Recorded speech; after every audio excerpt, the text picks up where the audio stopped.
beberapa kasus penjiplakan juga terjadi di level pucuk pimpinan perguruan tinggi. Kita tahu ada kasus Rektor Universitas Negeri Semarang, Bapak Fatur Rohman, yang juga telah dijatuhi sanksi karena mencatut karya ilmiah mahasiswanya ketika mengajukan disertasi untuk program doktor di Universitas Gadjah Mada. 3 tahun yang lalu, Rektor Universitas Halu Oleo juga terjerat kasus penjiplakan serupa. Dalam semua kasus itu, tidak ada sanksi yang lebih pada posisi yang bersangkutan. Kasus-kasus penjiplakan itu dianggap angin lalu dan dibiarkan begitu saja. Kasus-kasus tadi sebetulnya merupakan puncak gunung es. Beberapa tahun terakhir kita melihat ada fenomena yang mengkhawatirkan dalam dunia akademik kita. Para dosen dan peneliti cenderung mengejar nilai dan skor dari pemuatan karya ilmiahnya di jurnal-jurnal, tanpa mempertimbangkan kualitas dan substansi dari karya ilmiahnya.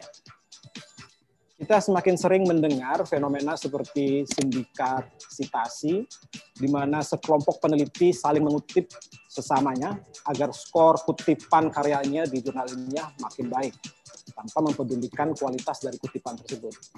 Kita juga mendengar ada fenomena mafia Scopus dan jurnal predator, di mana para peneliti bisa memasukkan karya ilmiah ke jurnal-jurnal tertentu sepanjang mereka mampu membayar.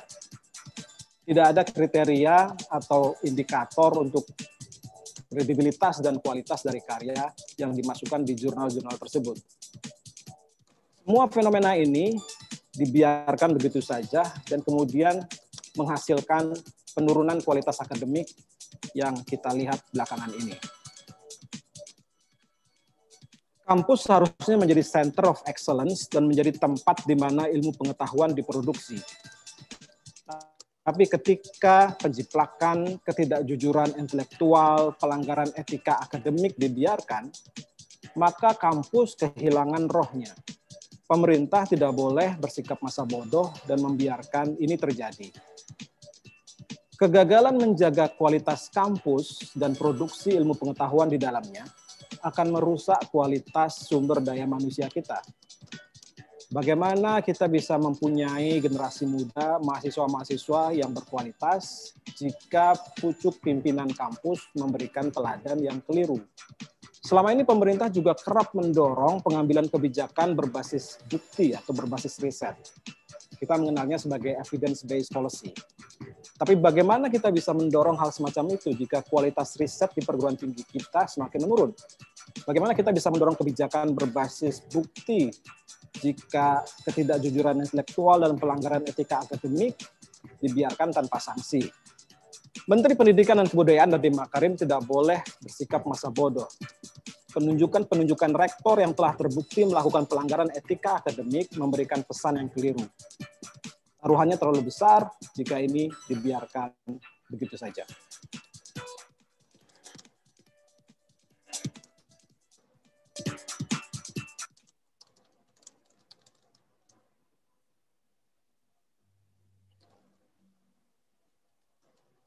Ya, itu tadi sedikit cuplikan atau pemantik di diskusi malam hari ini.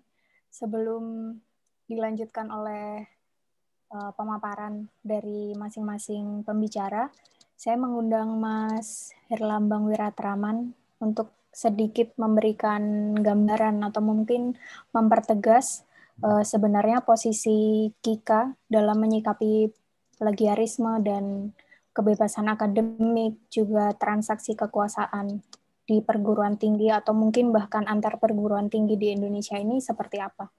Silakan Mas Herlambang. Baik, terima kasih Mbak Jasil. Bismillahirrahmanirrahim. Selamat malam. Assalamualaikum warahmatullahi wabarakatuh. Salam Nusantara. Pertama, saya mengapresiasi ya kerja kawan-kawan semuanya, terutama di Kaukus Indonesia untuk Kebebasan Akademik yang tak putus untuk meneguhkan proses-proses pencerdasan publik, terutama ketika berhadapan dengan realitas atau fenomena ketidakjujuran ilmiah, ya, yang kemudian rupa-rupanya dampaknya itu besar sekali. Kalau KIKA ini ketika mendapati masalah ini sebenarnya berangkat dari realitas yang terjadi di kampus-kampus ketika ada mahasiswa ditekan atau mendapatkan ancaman, kemudian ada skorsing tapi tanpa dasar. Begitu juga akademisinya yang mendapat intimidasi dan segala persoalan kebebasan akademik. Nah, kasus ini berulang-ulang dengan melibatkan aktor yang sama gitu, sehingga Kika sejak berapa tahun yang lalu ya, 2018 ya, menerima kasus-kasus itu, kemudian di tahun 2020 akhirnya secara bersama-sama, secara kolektif memikirkan bagaimana kalau dibuat kajian secara lebih utuh. Nah, harapannya jadi dengan kajian ini sebenarnya akan menjadi dokumen publik yang bisa disimak, syukur-syukur menjadi bahan untuk perbincangan luas sekaligus mengubah kebijakan. Jadi imajinasinya adalah mendorong perubahan melalui proses mendetilkan kajiannya itu sampai pada level yang saya kira memang perlu para ilmuwan yang ada di KIKA itu turut langsung menganalisisnya. Nah, kemudian berkait dengan topik malam ini yang saya kira mengambil tajuk di situ yang membedakan dengan sesi-sesi sebelumnya adalah kaitannya kekuasaan dan plagiarisme di perguruan tinggi. Nah, sebenarnya kenapa menjadi relevan untuk kita diskusikan bahwa plagiarisme itu rupa-rupanya tidak sekadar ketidakjujuran ilmiah atau ketidakjujuran intelektual dari personal ya yang kita rasakan atau yang kita tahu, tetapi secara bertahap membudaya, kemudian bersistem, terorganisir gitu ya. Bahkan praktek ketidakjujuran ini dilindungi dalam institusi yang bernama universitas. Nah, ketika ini diupayakan dikritisi, ternyata juga mendapati persoalan bukan sekedar di level institusi, tetapi juga di level negara yang rasa-rasanya kita patut khawatir levelnya itu naik dari ketidakjujuran ilmiah intelektual di level personal, institusional, hingga kekuasaan struktural yang punya kewajiban sebenarnya untuk menjadi bagian penting mendorong iklim kebebasan akademik sekaligus integritas akademik. Ya. Nah, yang dibayangkan Kika itu ternyata plagiarisme itu dampaknya sampai ke sana. Kemudian yang kita tahu ternyata vice versa. Dalam perkembangannya kita tahu ada fenomena itu bukan cek kosong, gitu ya, istilahnya begitu, bukan cek kosong, karena cukup memprihatinkan, semua menjadi semacam transaksional karena tentu kita patut khawatir, sebagaimana diskusi kemarin tentang etika akademik dan hukum, tiba-tiba ada yang ada fenomena yang begitu kuat terjadi belakangan terkait dengan pemberian profesor, misalnya gelar profesor, pejabat atau politisi mendapat gelar profesor, kemudian atau doktor honoris causa gitu ya, nulis kagak ya, berdebat akademik enggak, apalagi ngurus borang ya, nggak ada ceritanya ngurus borang di pejabat-pejabat itu, tapi langsung tiba-tiba mendapat gelar-gelar kehormatan yang sebenarnya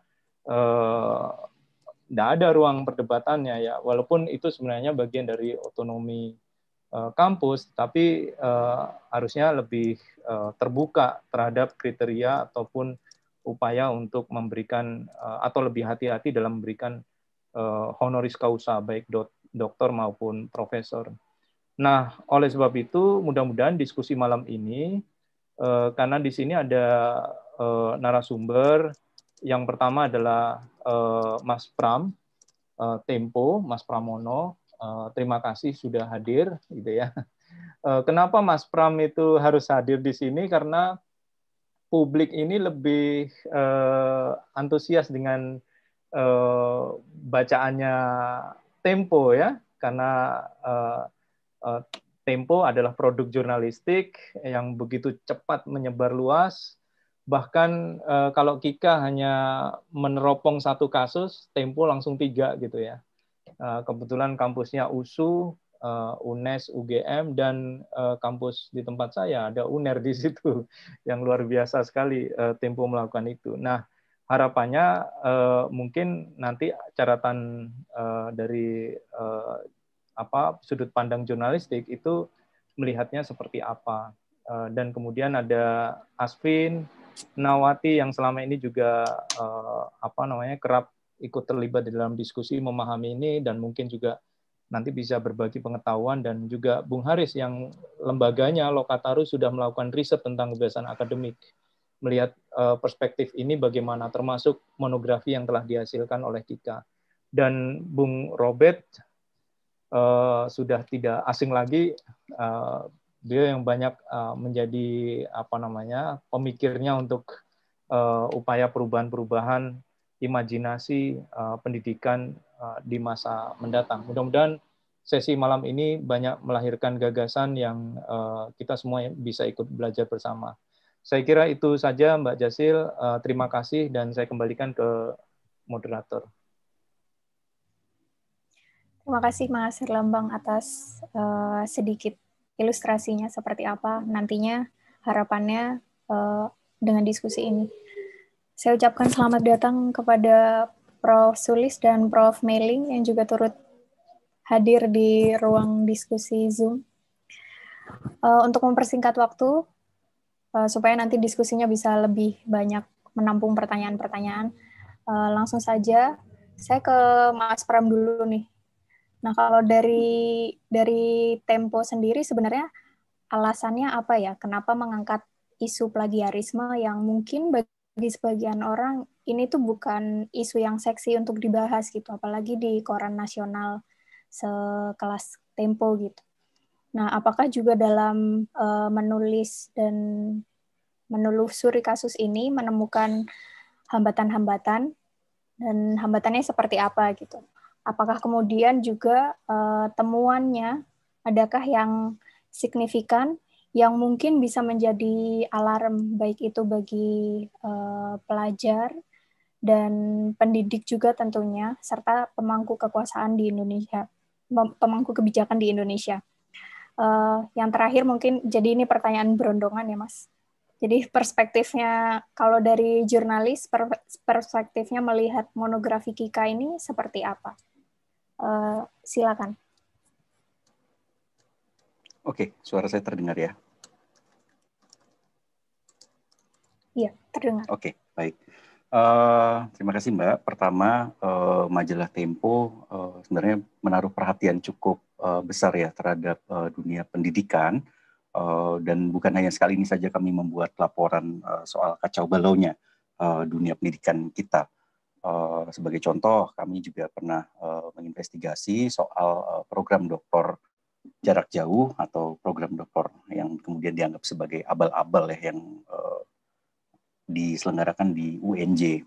Dan di situ kami menemukan betapa mudahnya seseorang itu menjadi doktor, ikut kuliahnya cukup sesekali, terus kemudian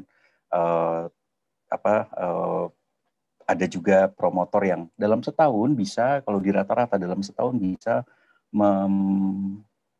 mendampingi atau membimbing lebih dari 60 mahasiswa doktoral. Ini jumlah yang terlalu banyak ya, dan dengan kekacauan ini tentu peluang plagiarisme itu menjadi semakin besar. Nah, kami juga dulu pernah menginvestigasi soal betapa mudahnya kampus mendirikan fakultas kedokteran, dan ini cukup penting juga ya catatannya, karena di sisi lain Kementerian Pendidikan, waktu itu Kemenristek-Dikti itu ikut mendukung pendirian fakultas kedokteran, walaupun sejumlah kampus itu tidak memenuhi syarat. Nah, kembali ke soal plagiarisme, pada dasarnya kami menganggap ini bukan perkara yang kecil, apalagi ini menjerat seorang rektor terpilih at that moment gitu ya. Bagaimanapun jabatan seorang rektor itu tentu harus dipegang oleh orang yang bukan hanya pintar, juga cakap gitu, tapi juga dia memiliki integritas yang tinggi. Nah, seperti disampaikan dalam opini Tempo, bagaimana nasib mahasiswa ketika rektornya itu kemudian memiliki cacat akademis yang semacam ini gitu ya. Walaupun tentu kami harus membuktikan secara jurnalistik benar nggak. Nah, dari situ kemudian kami bergerak untuk mencari berbagai informasi di apa yang terjadi sebenarnya di USU, mulai dari dosen, terus juga rektor, terus juga orang-orang lah yang terlibat dalam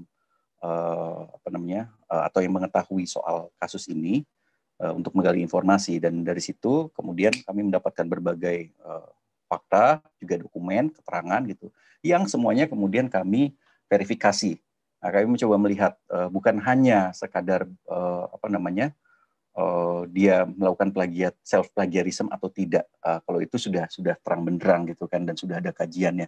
Tapi kami juga membuktikan berbagai hal lain yang juga cukup penting ya. Misalnya seperti kredibilitas dari jurnal yang mempublikasikan karya ilmiah dari Pak Murianto Amin.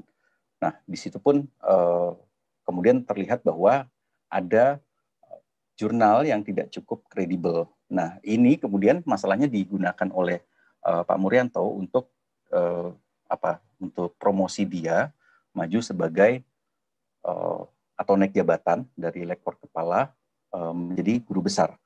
Gitu. Nah, kami benar-benar mencoba untuk sangat hati-hati gitu ya, karena ini juga terkait dengan nama baik seseorang, dan kami juga mencoba untuk menghimpun berbagai pendapat gitu soal self plagiarism ini. Terus juga melihat hal-hal lain yang agak luput. Karena kenapa? Saya bilang agak luput, misalnya kita seringkali melihat ya dia hanya melakukan self plagiarism gitu, tapi pada faktanya banyak kasus plagiarisme ini tidak selesai. Kita tahu tadi sudah disebutkan sebelumnya ada rektor UNES, Pak Fatur Rahman, yang diduga dia melakukan plagiasi gitu ya, dan sejumlah tim menyatakan bahwa dia juga terbukti dia melakukan plagiarisme itu. Nah, di situ kemudian kami melihat kenapa kasus-kasus semacam ini tidak kunjung tuntas. Ada apa di baliknya? Nah, di situ kemudian kami melihat untuk mencoba untuk menggali lebih dalam lagi soal relasi kekuasaan. Ini sudah sampai pada rektornya sebelumnya, atau ini juga sudah sampai pada Kementerian Pendidikan, tapi tidak ada penyelesaian apapun. Apa yang membuat Kementerian Pendidikan, juga waktu itu Kemendikbud, tidak bergerak? Nah, di sini kami mencoba melihat satu persatu narasumber memberikan keterangan gitu ya. Dan di situ kami mendapatkan informasi bahwa memang ada kedekatan Pak Murianto dengan kekuasaan, yaitu dengan lingkaran istana lah. Nah, kami mencoba untuk mengkonfirmasikan hal itu dan dibenarkan oleh seorang petinggi partai Golkar yang waktu itu di Medan ikut mendukung menantu Pak Jokowi ya, Bobi Nasution. Nah, di luar dari itu pun kami juga menanyakan pada orang-orang yang menelusuri kasus self plagiarism ini, apakah memang ada tekanan atau tidak yang diberikan kepada tim. Dan ternyata dari keterangan seseorang yang tidak mau disebutkan, dia bercerita banyak pada kami, tapi kami hanya diperbolehkan untuk mengutip sebagian. Memang ada tekanan itu. Ada orang yang kemudian memberikan tekanan, orang dari pusat yang memberikan tekanan itu. Nah, kami juga mencoba melihat relasi kekuasaan yang sama, apakah terjadi pada kasusnya yang diduga menjerat Pak rektor UNES ya di situ, dan kami dari penelusuran kami ternyata memang ada kedekatan beliau dengan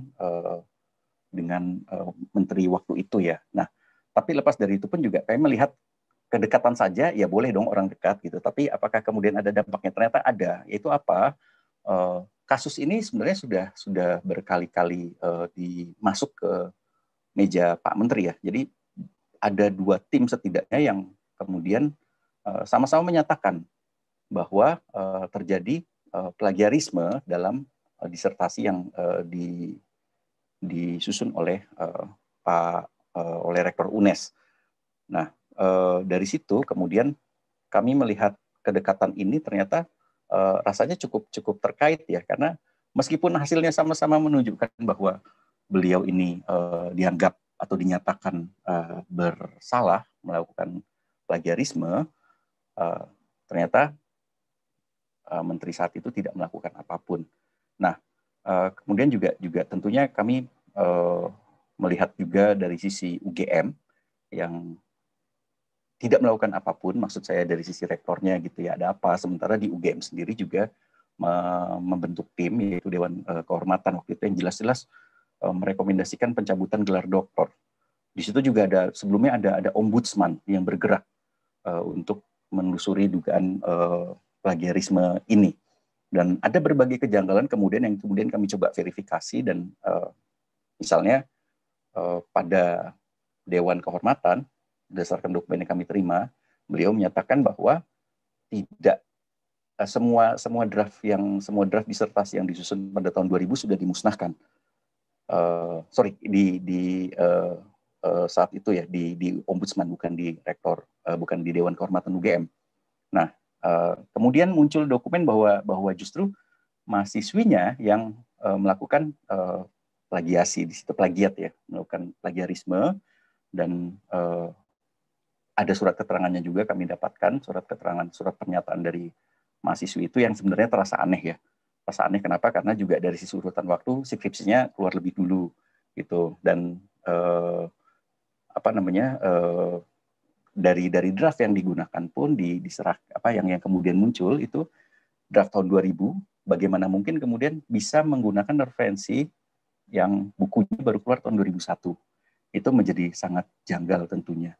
Nah, saya tidak tahu apakah kemudian mahasiswi ini mendapatkan tekanan gitu ya dari rektor UNES, karena memang belum sampai sana penelusuran kami.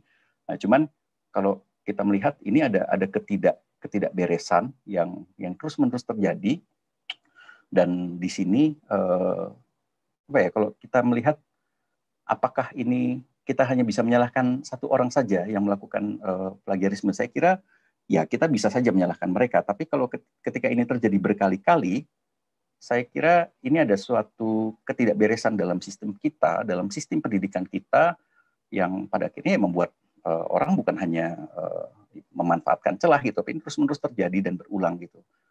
Bahkan ada juga kan karya ilmiah yang sudah mati berkali-kali, tapi dihidupkan lagi. Nah, ketidakberesan ini sebenarnya yang coba kami soroti ya, kami coba bongkar gitu, ada apa sih gitu.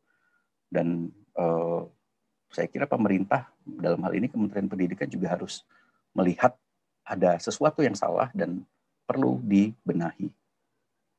Begitu. Nah, kalau untuk yang terkait dengan yang dilakukan oleh KIKA ya, ini sangat baik ya tentunya ya, sebagai satu kajian akademik gitu, untuk kemudian ada penelitian terhadap disertasi mungkin atau skripsi mungkin yang bermasalah gitu. Kenapa? Karena ini diduga terjadi di banyak kampus dan melibatkan banyak orang, karena juga orang kemudian mengincar jabatan untuk naik gitu ya, dan akhirnya terjadilah praktik-praktik lancung semacam itu. Ya, ini yang saya kira yang dilakukan oleh KIKA sangat baik, dan justru Kementerian Pendidikan bisa menggunakan KIKA sebagai salah satu referensi untuk mengambil sikap terhadap satu kasus plagiarisme gitu, dan saya kira sudah sangat oke lah apa yang dilakukan oleh KIKA. Begitu saja Mbak, terima kasih. Baik, terima kasih atas pemaparannya Mas Pram. Menarik ya, jadi yang disoroti adalah ada lubang di sistem pemerintahan kita gitu, yang pada akhirnya juga derivasinya ada yang tidak beres di level perguruan tinggi. Yang selanjutnya, seperti tadi yang sudah disinggung Mas Herlambang dan juga Mas Pram, mumpung ada orang UNJ nih, Bang Robert, sebagai insider di UNJ, gimana kira-kira kalau relasi kekuasaan ini dimaknai dari sudut pandang ilmu sosial mungkin, apakah kemudian ada hubungannya relasi kekuasaan ini dan praktek plagiarisme, kenapa makin ke sini seharusnya dengan adanya plagiarism checker yang sekarang sudah bisa diakses oleh siapa saja, bukannya plagiarisme itu menjadi lebih sedikit, tapi kenapa prakteknya semakin banyak ditemukan? Silakan Bang Robert. Oke, tadi teman-teman sekalian ya untuk diskusi malam hari yang sangat menarik ini. Ya, pertama gini ya. Plagiarisme itu ya ada plagiarisme yang murni berkaitan dengan problem dalam kejujuran akademik, ya itu basisnya gitu ya, artinya plagiarisme sebagai satu tindakan yang secara mendasar gitu berlawan dengan prinsip-prinsip kejujuran akademik. Dan kemudian yang ditanyakan oleh Mbak Jasil tadi ya, bagaimana kemudian plagiarisme yang dalam fenomena yang sekarang itu dia bertransformasi, dia menjadi bagian dari transaksi politik yang bersifat sangat unik dalam kasus-kasus tertentu gitu. Nah ini begini, saya melihat persoalannya dari sudut pandang ini untuk yang kedua itu. Nah yang namanya kehidupan universitas itu kan dia memang selalu diliputi oleh 3 hal gitu di Indonesia dan barangkali juga di tempat-tempat lain. Yaitu yang pertama adalah dia selalu punya irisan ya, satu dengan yang namanya prinsip-prinsip atau kultur akademik tertentu. Yang kedua dia berhubungan dengan relasi kekuasaan politik, dan yang ketiga ekonomi gitu. Ini 3 hal yang saling kait-mengait gitu dalam kehidupan universitas gitu, dan menghasilkan regangan, menghasilkan dilema-dilema tersendiri di dalam satu tubuh universitas kayak gitu ya. Satu contoh misalnya begini ya, misalnya hubungan antara universitas dan politik. Kita ambil aja lah, nggak usah supaya nggak berpanjang lebar ya kan. Yang fenomena yang belakangan terjadi berkaitan dengan plagiarisme. Jelas kelihatan bahwa dari gejala belakangan ini, saya kira kita perlu riset yang lebih rinci nanti ya. Ini gejala ini mulainya kapan? Tapi kita menyaksikan dengan jelas gitu relasi-relasi yang khas antara birokrasi atau birokrat dalam universitas dengan politisi gitu. Nah, kenapa ini terjadi? Nah, ini terjadi karena ada hal-hal yang sifatnya simbiosis mutualisme. Yang pertama adalah para birokrat universitas itu dia seringkali membutuhkan power resources untuk keperluan-keperluan yang pada mulanya bersifat konstitutif bagi universitas, karena misalnya ada kebutuhan untuk membangun universitas, ada kebutuhan anggaran untuk ini, kebutuhan anggaran untuk itu, sehingga mau nggak mau itu yang mendorong mereka untuk menjalin relasi-relasi yang intim gitu dengan politisi tertentu gitu.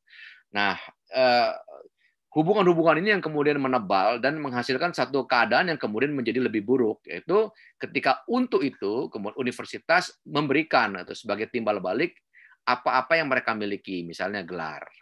Nah dari sinilah kemudian dalam rangka untuk mencari akses kepada power resources, economic resources dalam tubuh negara itu, kemudian disitulah yang dokter honoris causa itu jadi murah, diobral ya kan, gelar guru besar diobral gitu ya, dan lalu kemudian dalam kasus-kasus tertentu bahkan para guru besar di universitas atau para pimpinan kampus di satu universitas itu berubah dari seorang scholar, dari seorang akademisi, dia berubah menjadi tim sukses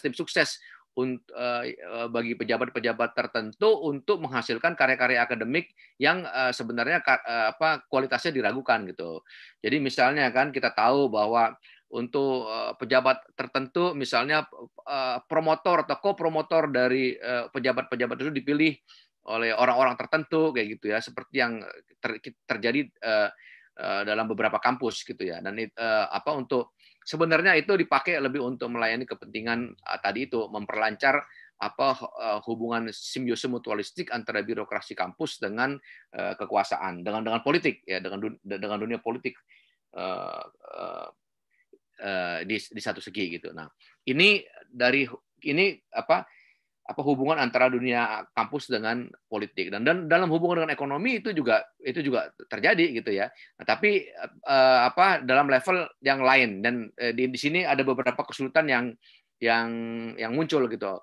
Jadi sekarang ini kan banyak tuntutan agar dunia akademik punya hubungan yang lebih baik dengan dunia industri dan sebagainya macam, dengan sponsor-sponsor yang ya, tapi kemampuan seperti ini, kemampuan dari satu universitas untuk mendapatkan sponsor, dukungan dari dunia industri itu nggak merata ya, tergantung dari akses, tergantung dari leverage yang dimiliki oleh universitas itu. Universitas yang lebih kuat dari segi status, lebih punya gengsi, yang lulusannya sudah banyak ada di dalam lingkaran elit gitu misalnya, dia tentu akan memiliki akses yang lebih luas ke sumber-sumber bisnis dan segala macamnya itu, dibandingkan dengan universitas ya misalnya universitas seperti IKIP gitu dulu, UNJ yang karena yang dihasilkan itu adalah guru gitu ya, maka dia nggak punya lulusan di misalnya di dunia industri atau dunia bisnis yang menjadi top leader di situ seperti itu. Tapi yang ingin saya katakan adalah segitiga hubungan antara dunia kampus, dunia politik dan dunia ekonomi itu tidak pernah bisa terelakkan gitu loh. Nah, disinilah muncul yang saya sebut dengan ketegangan yang khusus kayak itu tadi. Dunia akademik atau dunia kampus selalu diminta untuk mengambil sikap yang imparsial, non partisan, tetapi by nature gitu ya. Seluruh pendiriannya itu sebenarnya sudah dari awalnya bersifat politis. Nah, lalu bagaimana ini mesti diatasi? Nah, itu kan yang jadi pertanyaan kayak gitu ya. Ini yang menjadi pertanyaan. Nah, saya kira disinilah penting untuk mendudukkan apa yang disebut dengan pengutamaan dunia akademik itu sendiri, bahwa selama urusannya adalah urusan dengan universitas, maka ini dilema antara mana yang lebih penting, kultur dan nilai-nilai akademik ataukah logika politik dan hubungan-hubungan ekonomi, itu sedari awal mestinya sudah ditegaskan. Sudah direservasi, yaitu bahwa kultur akademik mesti direservasi sebagai satu hal yang utama gitu. Nah, ini nggak bisa datang dengan sendirinya dari dunia kampus, tapi mesti dibangun atau mesti mendapatkan dukungan dari negara, dari pemerintah gitu. Kalau ini tidak dibangun, kalau ini tidak kalau ini nggak disediakan reservasinya, ya ini otomatis ini semua akan leleh gitu ya. Kehidupan kultur akademik yang baik itu semuanya akan leleh, dimakan oleh politisasi dan ekonomisasi di dalam dunia universitas itu. Nah, kenapa perlu reservasi itu? Nah, ini reservasi itu diperlukan karena apa? Ini sejalan dengan prinsip-prinsip academic freedom itu sendiri, gitu ya. Jadi begini, saya kira kita berpegang pada apa yang dikatakan oleh Noam Chomsky itu tentang apa itu academic freedom.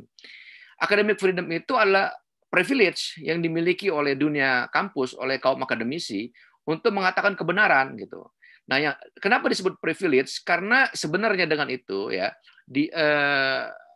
dengan itu sebenarnya yang ingin dikatakan adalah hak istimewa atau keistimewaan yang dimiliki oleh kaum akademisi untuk mengatakan kebenaran, untuk mencari kebenaran, bersikap kritis, itu dengan sengaja dipelihara dan diberikan oleh negara gitu loh. Jadi negara sengaja memang ya membuat satu ranah tersendiri di dalam masyarakat yang disebut universitas, yang memang ditugaskan untuk dijaga betul-betul supaya urusannya cuma mencari kebenaran. Dengan begitu dia bisa menghasilkan sesuatu yang lebih baik bagi masyarakatnya. Nah, itu direservasi, dijaga kayak gitu. Nah, itu yang disebut dengan akademik, itu yang disebut dengan kebebasan akademik, itu sebenarnya adanya dari situ gitu. Nah, jadi menjaga dunia akademik ya dari yang tadi saya sebutkan, politisasi, ekonomisasi, dan pencaplokan status akademik oleh politisi itu sebenarnya tugas yang sangat penting gitu. Nah, di Indonesia persoalan dokter honoris causa yang diobral ya, lalu juga kemudian dunia karya-karya akademik yang menjadi kacangan, murahan karena dilakukan tidak sesuai dengan standar asal lulus, karena lebih banyak pertimbangan politiknya gitu ketimbang pertimbangan akademiknya, itu ya menandakan itu juga, kalau itu terjadi itu menandakan juga makin lemahnya kebebasan akademik di dalam satu universitas itu atau di dalam satu masyarakat itu. Itu yang saya pikir sangat penting untuk pertanyaan pertama itu, Mbak Jazil. Iya, Mas. Jadi memang irisan antara kekuasaan di kampus, politik di negara, dan juga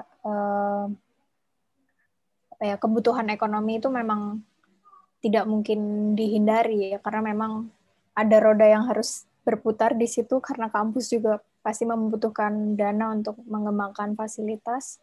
Tapi seharusnya itu bukan menjadi alasan untuk menekan kebebasan akademik, baik itu.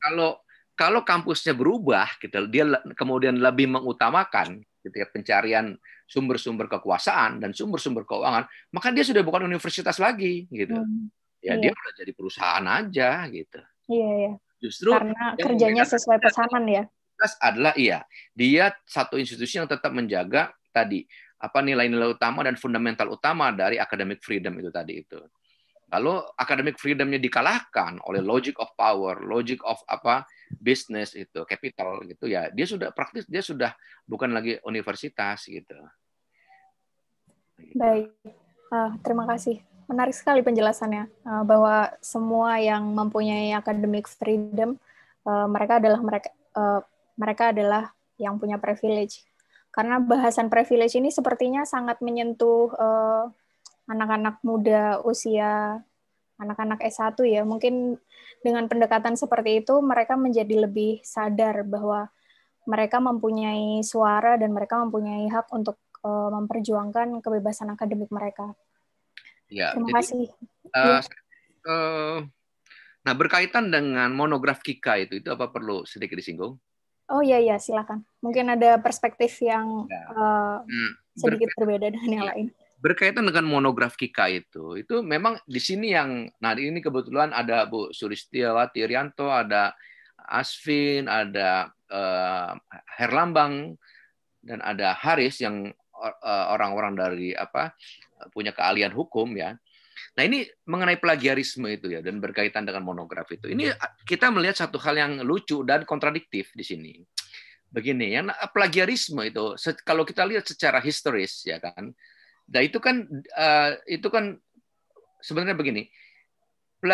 Plagiarisme itu adalah satu pelanggaran etik ya.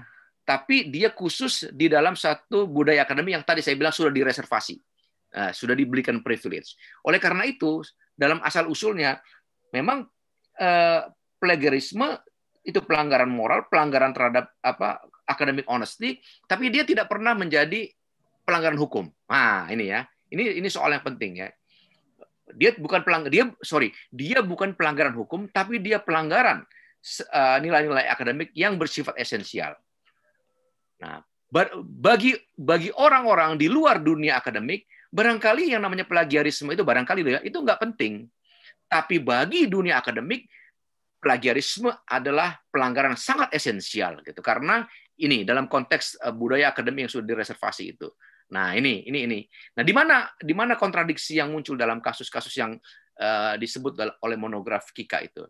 Nah, itu kan yang kasus ini lucunya begini. Dalam kasus UGM, saya nggak akan ngebahas soal rektor UNES, tapi saya ngebahas soal UGM-nya ini. UGM itu oleh Dewan Kehormatan Dewan Guru Besarnya ya, yang memutuskan adanya pemutusan plagiasi itu kan itu Dewan Kehormatan. Dewan Kehormatan Guru Besar UGM itu memutuskan ada plagiasi. Nah, itu keputusan akademik. Oke. Nah, mestinya dalam privilege kebebasan akademik dalam dunia kampus itu yang berlaku. Nah, tetapi keputusan itu dibatalkan atau ditolak oleh rektor UGM dengan menggunakan argumen hukum bahwa kami sudah meneliti secara hukum dan ternyata naskah yang disebut plagiat itu tidak punya pelanggaran hukum tidak ada pelanggaran hukum. Begitu juga argumen yang dikemukakan oleh mantan Mendiknas pada waktu itu ya, itu juga mengatakan bahwa dengan pemeriksaan kami sendiri dengan ahli hukum kami tidak ada plagiasi di situ. Nah, ini di sini kita lihat dua hal yang kontradiktif yang sebenarnya kita sudah bisa ketahui bahwa sebenarnya dalam keputusan dunia akademik atau Menteri Pendidikan dia nggak lagi ngapain mencari lagi keputusan hukum untuk memeriksa satu kasus itu plagiat atau enggak, karena sudah ada keputusan dari Dewan Guru Besar yang merupakan instansi akademik tertinggi di satu universitas dalam bidang akademik yang mengatakan bahwa itu plagiat. Sebenarnya keputusan sudah bisa diambil dari situ gitu loh. Jadi yang menjadi pertimbangan bukan pertimbangan legal birokratiknya, tetapi pertimbangan akademiknya gitu. Nah, itu yang kontradiksi itu yang saya kira menarik untuk dilihat yang bersumber dari monograf Kika itu gitu. Nah, ini sekali lagi mengkonfirmasi bahwa pertimbangan-pertimbangan yang berakar dalam kultur akademik itu ditolak atau diabaikan, dan pertimbangan-pertimbangan yang bersifat birokratik politik itu yang lebih mengemuka dalam menata kehidupan universitas gitu. Itu. Baik, terima kasih pemaparannya. Langsung saja ke pembicaraan ketiga, Bang Haris. Jadi tadi menarik isu yang diutarakan oleh Bang Robert bahwa sebenarnya plagiarisme itu bukan pelanggaran hukum, tapi pelanggaran terhadap nilai-nilai akademik yang esensial. Nah, hal ini kemarin juga sempat disinggung di diskusi Kika yang seri kedua, karena seolah-olah etika dan hukum itu selalu dibentrokkan, padahal seharusnya etika dan hukum itu bisa saling melengkapi satu sama lain.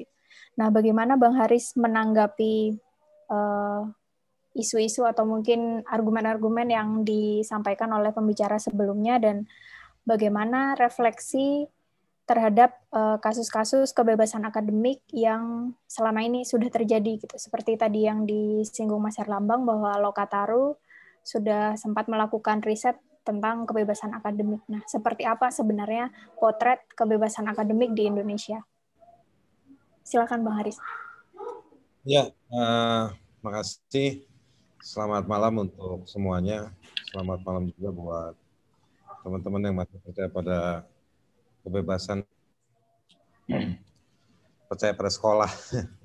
Karena banyak orang udah merasa bahwa hopeless dengan sekolahan. Karena semuanya bisa dibeli gitu. Jadi memang tadi agak menarik ya di pengantar bahwa plagiarisme itu udah jadi kayak kultur. Saya mau memotret situasi ini dengan jadi kayak semacam kalau ikan itu kepalanya rusak sampai bawahnya rusak. Saya ngajar juga selain di di Jentera juga di Trisakti gitu ya. Di Trisakti itu kan ada rebutan kekuasaan yang juga sudah berlangsung lama seperti kayak di mana nih, kayak di UNAS gitu. Nah, perebutan kekuasaan itu cenderung memberikan kayak semacam excuse untuk meniadakan kecerdasan dalam dunia kampus. Dan akhirnya apa yang terjadi? Yang terjadi kemudian itu justru ini merambat ke mahasiswa. Jadi kalau kita ngajar, ketika misalnya kita ngajar itu disuruh kasih tugas, mahasiswanya itu malah gampang ngambil ke Wikipedia, copy paste, dan lain-lain. Jadi problematika ini udah cukup menyebar luas. Apakah saya mau bilang kronis? Tidak tahu. Kadang-kadang juga kita bisa lihat si kualitas dosennya yang ngejaga kelasnya gitu. Tapi di mahasiswa udah ada kebiasaan-kebiasaan seperti itu. Nah, sekarang bagaimana dampaknya keluar? Kampus itu sekarang adalah tadi kalau Om Robert menyebutnya sebagai tempat menguji kesahihan argumentasi, harus jujur dan lain-lain. Tetapi di sisi yang lain dalam konteks demokratik atau dalam konteks politik, dia adalah tempat berkumpulnya anak muda. Sampai di situ saya mau pakai pendekatan sedikit antropologis, bahwa anak muda biasanya energinya besar, antusiasmenya besar, keresahannya besar, dalam jumlah yang cukup banyak, dan dia menjadi sasaran. Banyak kantor kementerian selalu punya program untuk masuk ke kampus-kampus gitu. Dan itu juga dijadikan sarana untuk membangun tali kuasa, bukan tali kasih tapi tali kuasa. Tali kuasa dengan Kementerian Pertahanan, tali kuasa dengan TNI, tali kuasa polisi, tali kuasa dengan berbagai macam kementerian, atau pada program-program CSR. Lalu ada dosen yang punya baju rapi-rapi setelannya untuk menyambut si para tamu-tamu tersebut, punya protokol-protokol kalau ada tamu-tamu dari kementerian dan lain-lain. Tali kuasa ini kemudian yang juga ditumbuh kembangkan untuk membuat program-program, karena mereka bisa mengandalkan duit tambahan dari tempat-tempat tersebut gitu. Ini yang apa namanya yang kemudian terjadi, kampus sebagai tempat di mana segala kelebihan atau segala prasyarat untuk memobilisasi isu itu ada dan terpenuhi di situ. Jadi memang dia tempat pertarungan, sasaran atau objek yang harus diintervensi. Ada berbagai agent, saya menyebutnya agent yang memang ditugaskan untuk masuk ke kampus. Tidak usah dipersepsikan sebagai intelijen, tapi agent itu misalnya agent produk, agent macam-macam dari pemerintah, agent dari swasta, itu memang ada masuk ke kampus-kampus tersebut. Gitu. Nah makanya kampus itu harusnya bisa menikmati itu untuk menguji. Jadi barang siapa yang mau masuk, kalau dia nggak bisa, nggak kuat, dia bakal mental sendiri. Nah, yang ingin saya katakan adalah, jadi ada banyak kepentingan di kampus dan itu kelihatan makin dominan, termasuk tadi soal swasta itu ya, soal penggunaan internet ya. Apalagi di zaman COVID begini. Jadi kalau satu kampus saja punya mahasiswa 2.000-3.000 orang, atau satu fakultasnya 1.000-2.000 orang, dikali berapa fakultas, dikali berapa kampus, jadi udah ada pasti market yang jelas dalam bisnis-bisnis tertentu kepada anak-anak muda atau mahasiswa itu.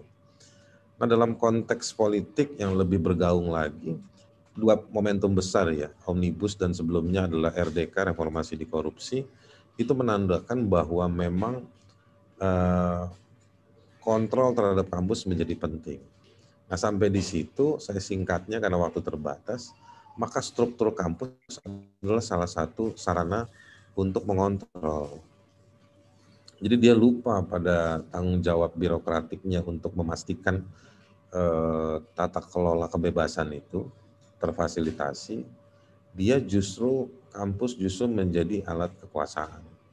Dalam beberapa hal dia memang jadi sarana perebutan menjadi rektor karena itu akan digunakan atau bisa berguna untuk mendapatkan sejumlah kelebihan, keleluasaan, dan kenikmatan di level-level yang lebih luas. Dampaknya apa?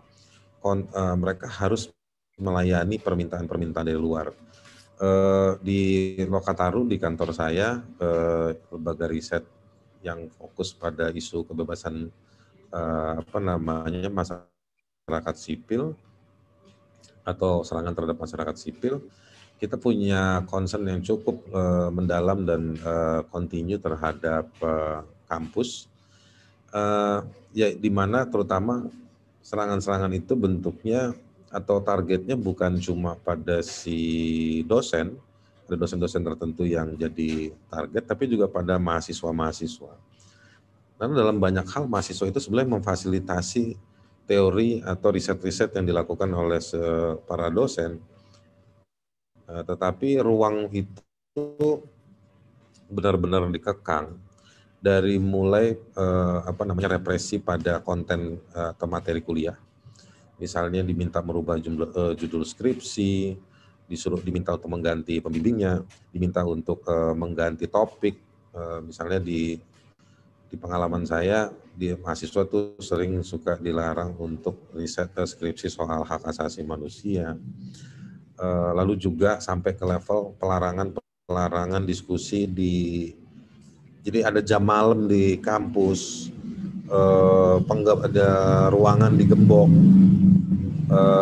di tongkrongannya atau tempat-tempat diskusinya dibubarkan oleh security, satpam, atau persuasi dari sejumlah dosen untuk menyampaikan dan ditutup dengan cara ya ini kan ini masih baik-baik gitu. Lalu juga memfasilitasi masuknya sejumlah instrumen negara seperti tentara dan polisi ke dalam kampus. Dalam kasus di Papua, di Jayapura, ketika ada mobilisasi balik mahasiswa diaspora di luar Papua balik ke Papua, mereka berkumpul di Uncen, lalu kampus itu menekan dari dalam, sementara di luar sudah ada aparat kepolisian. Jadi para mahasiswa itu terdesak dan akhirnya diangkut oleh mobil truk, dibawa ke satu tempat di AB Pura yang dikenal sebagai Expo. Sampai di Expo turun hanya dalam hitungan beberapa detik mereka ditembakin, ada yang meninggal 2 orang. Jadi represi-represi terhadap aktris atau aktor-aktor kampus itu terjadi, kan teman-teman bahasnya rektor, tapi ini mereka itu, tadi saya ingin menunjukkan atau juga sekaligus mengafirmasi secara tidak langsung apa yang disampaikan oleh Om Robert, bahwa kenapa ada plagiat, karena itu cara cepat untuk dapat kekuasaan, dan ketika dia sudah berkuasa dan tidak ada kontrol, ketika dia sudah berkuasa, dia harus melayani kekuasaan untuk merepresi kampus, merepresi wilayah kekuasaannya atau audiensnya atau penduduk di kampusnya itu, supaya tidak melakukan berbagai macam hal yang mengganggu stabilisasi kekuasaan gitu. Nah, jadi ini semua ada sebabnya. Jadi kualitas leadership kepemimpinan yang buruk ditandai dengan menghalalkan segala cara plagiarisme tadi itu, dia menciptakan budaya yang buruk pada mahasiswa. Tetapi juga ketika ada mahasiswa yang memang menggunakan nalar anak mudanya dengan segala kelengkapan saya sudah jelaskan itu, dia bangkit melampaui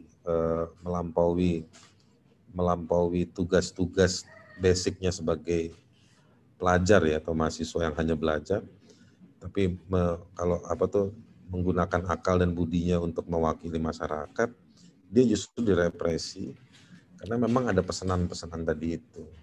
Nah, mau merespon yang juga disampaikan oleh Robert tadi soal bagaimana mengontrolnya, ya memang ada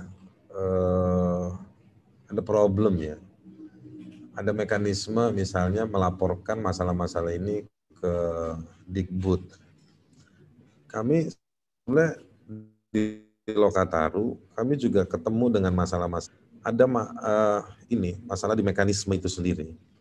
Misalnya Biro Hukumnya Kantor Kementerian Pendidikan dan Kebudayaan, yang memang mereka dia gagal bertindak independen, berbasis pada aturan hukum gitu. Mereka lebih berpihak pada bagaimana mengamankan si rektor-rektor yang sudah disahkan oleh menterinya. Gitu. Jadi analisa hukumnya tidak memuaskan, dalam 1-2 kasus cenderung ngawur. Kantor Kementerian Pendidikan dan Kebudayaan juga tidak akomodatif ketika ada laporan-laporan yang ingin disampaikan. Mahasiswa-mahasiswa yang dapat jadi korban represi di kampus datang dari Kendari, dari Makassar, itu tidak dapat respon yang mumpuni. Yang lebih merespon justru Komnas HAM dan Ombudsman. Ombudsman punya laporan-laporan yang menurut saya cukup sangat baik, tertib administratif analisanya, dan menemukan sejumlah hal. Nah, justru di sektor regulatif dan sektor yang pengawasan yang ada dalam bidang pemerintah itu yang nggak jalan gitu. Jadi memang justru makin mengafirmasi bahwa pengangkatan rektor-rektor ini politis. Justru kenapa kita bisa bilang bahwa ini politis? Jabatan publik itu memang politis, tapi politis di sini tekanannya adalah ada pesanan-pesanan. Kalau dalam bahasa korupsi itu ada kickback-nya. Mereka diangkat dalam rangka sejumlah rektor ini dapat pesanan untuk mengontrol mahasiswa-mahasiswa. Nah, apa yang bisa dilakukan? Sebetulnya mekanismenya kita di Indonesia banyak. Kampus-kampus negeri itu terikat pada sejumlah hal. Ombudsman, Komite Aparatur Sipil Negara, lalu di bagian pengawasan di Kantor Kementerian Pendidikan dan Kebudayaan. Lalu di dalam institusi kampusnya sendiri ada sejumlah perangkat pengawasan, dan ini juga berlaku buat swasta. Lalu kesalahan-kesalahan yang fundamental itu punya kandungan pidana, bisa dibawa ke pidana. Artinya saya mau bilang, ini bukan yang baru jadi 2 hari atau 2 minggu. Kita sudah punya banyak ahli, punya banyak materi-materi kontrol secara hukum, administratif maupun etis. Nah, cuman masalahnya suasananya hari ini ada dominasi-dominasi yang luar biasa yang membuat mekanisme-mekanisme itu kalau kita pakai justru menjadi bumerang buat kita, yang makin menunjukkan bahwa kontrol itu makin luar biasa sampai bisa menguasai tempat-tempat atau mekanisme untuk menguji masalah-masalah ini. Nah, jadi apa yang bisa dilakukan? Jadi yang bisa dilakukan saat-saat ini adalah collecting the truth aja dulu, mengumpulkan sejumlah bukti-bukti ini, mempublikasikannya temuan-temuan.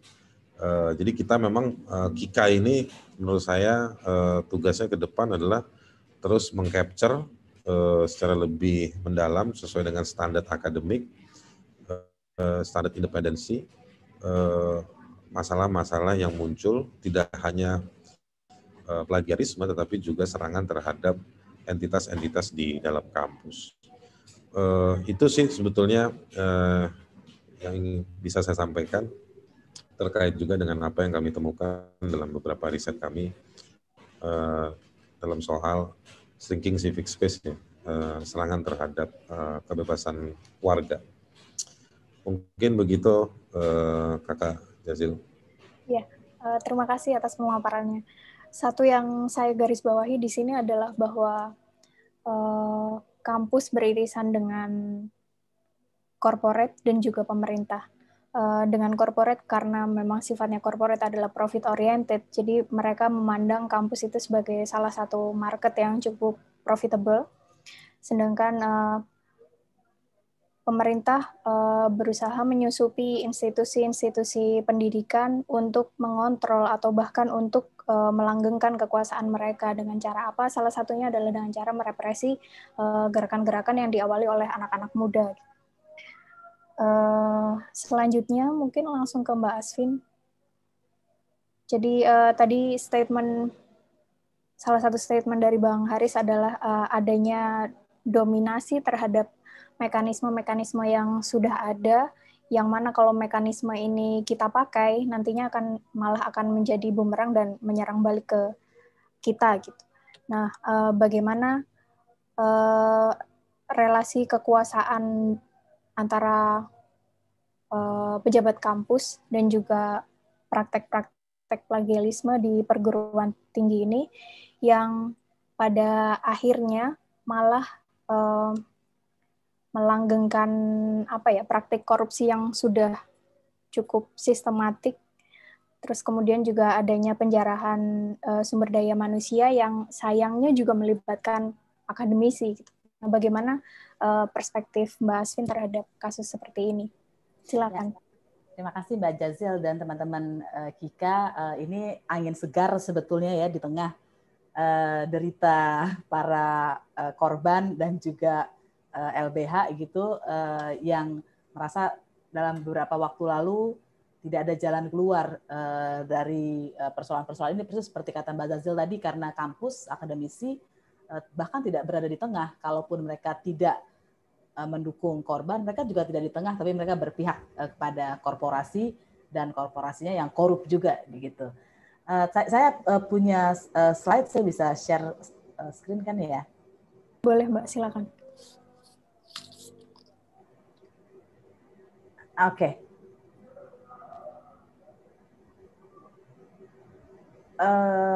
Ini pernyataan Ketua KPK ya. Menarik sekali menurut saya perspektif yang dibangun oleh KPK bahwa nyontek dan plagiat itu salah satu bentuk korupsi gitu.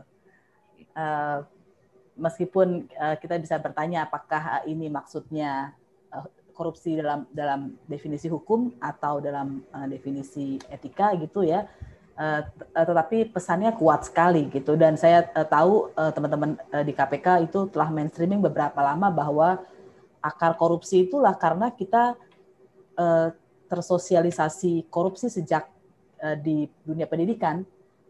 Dan kalau kita sudah korupsi dari awal, kenapa kita nggak korupsi untuk yang lebih besar lagi gitu.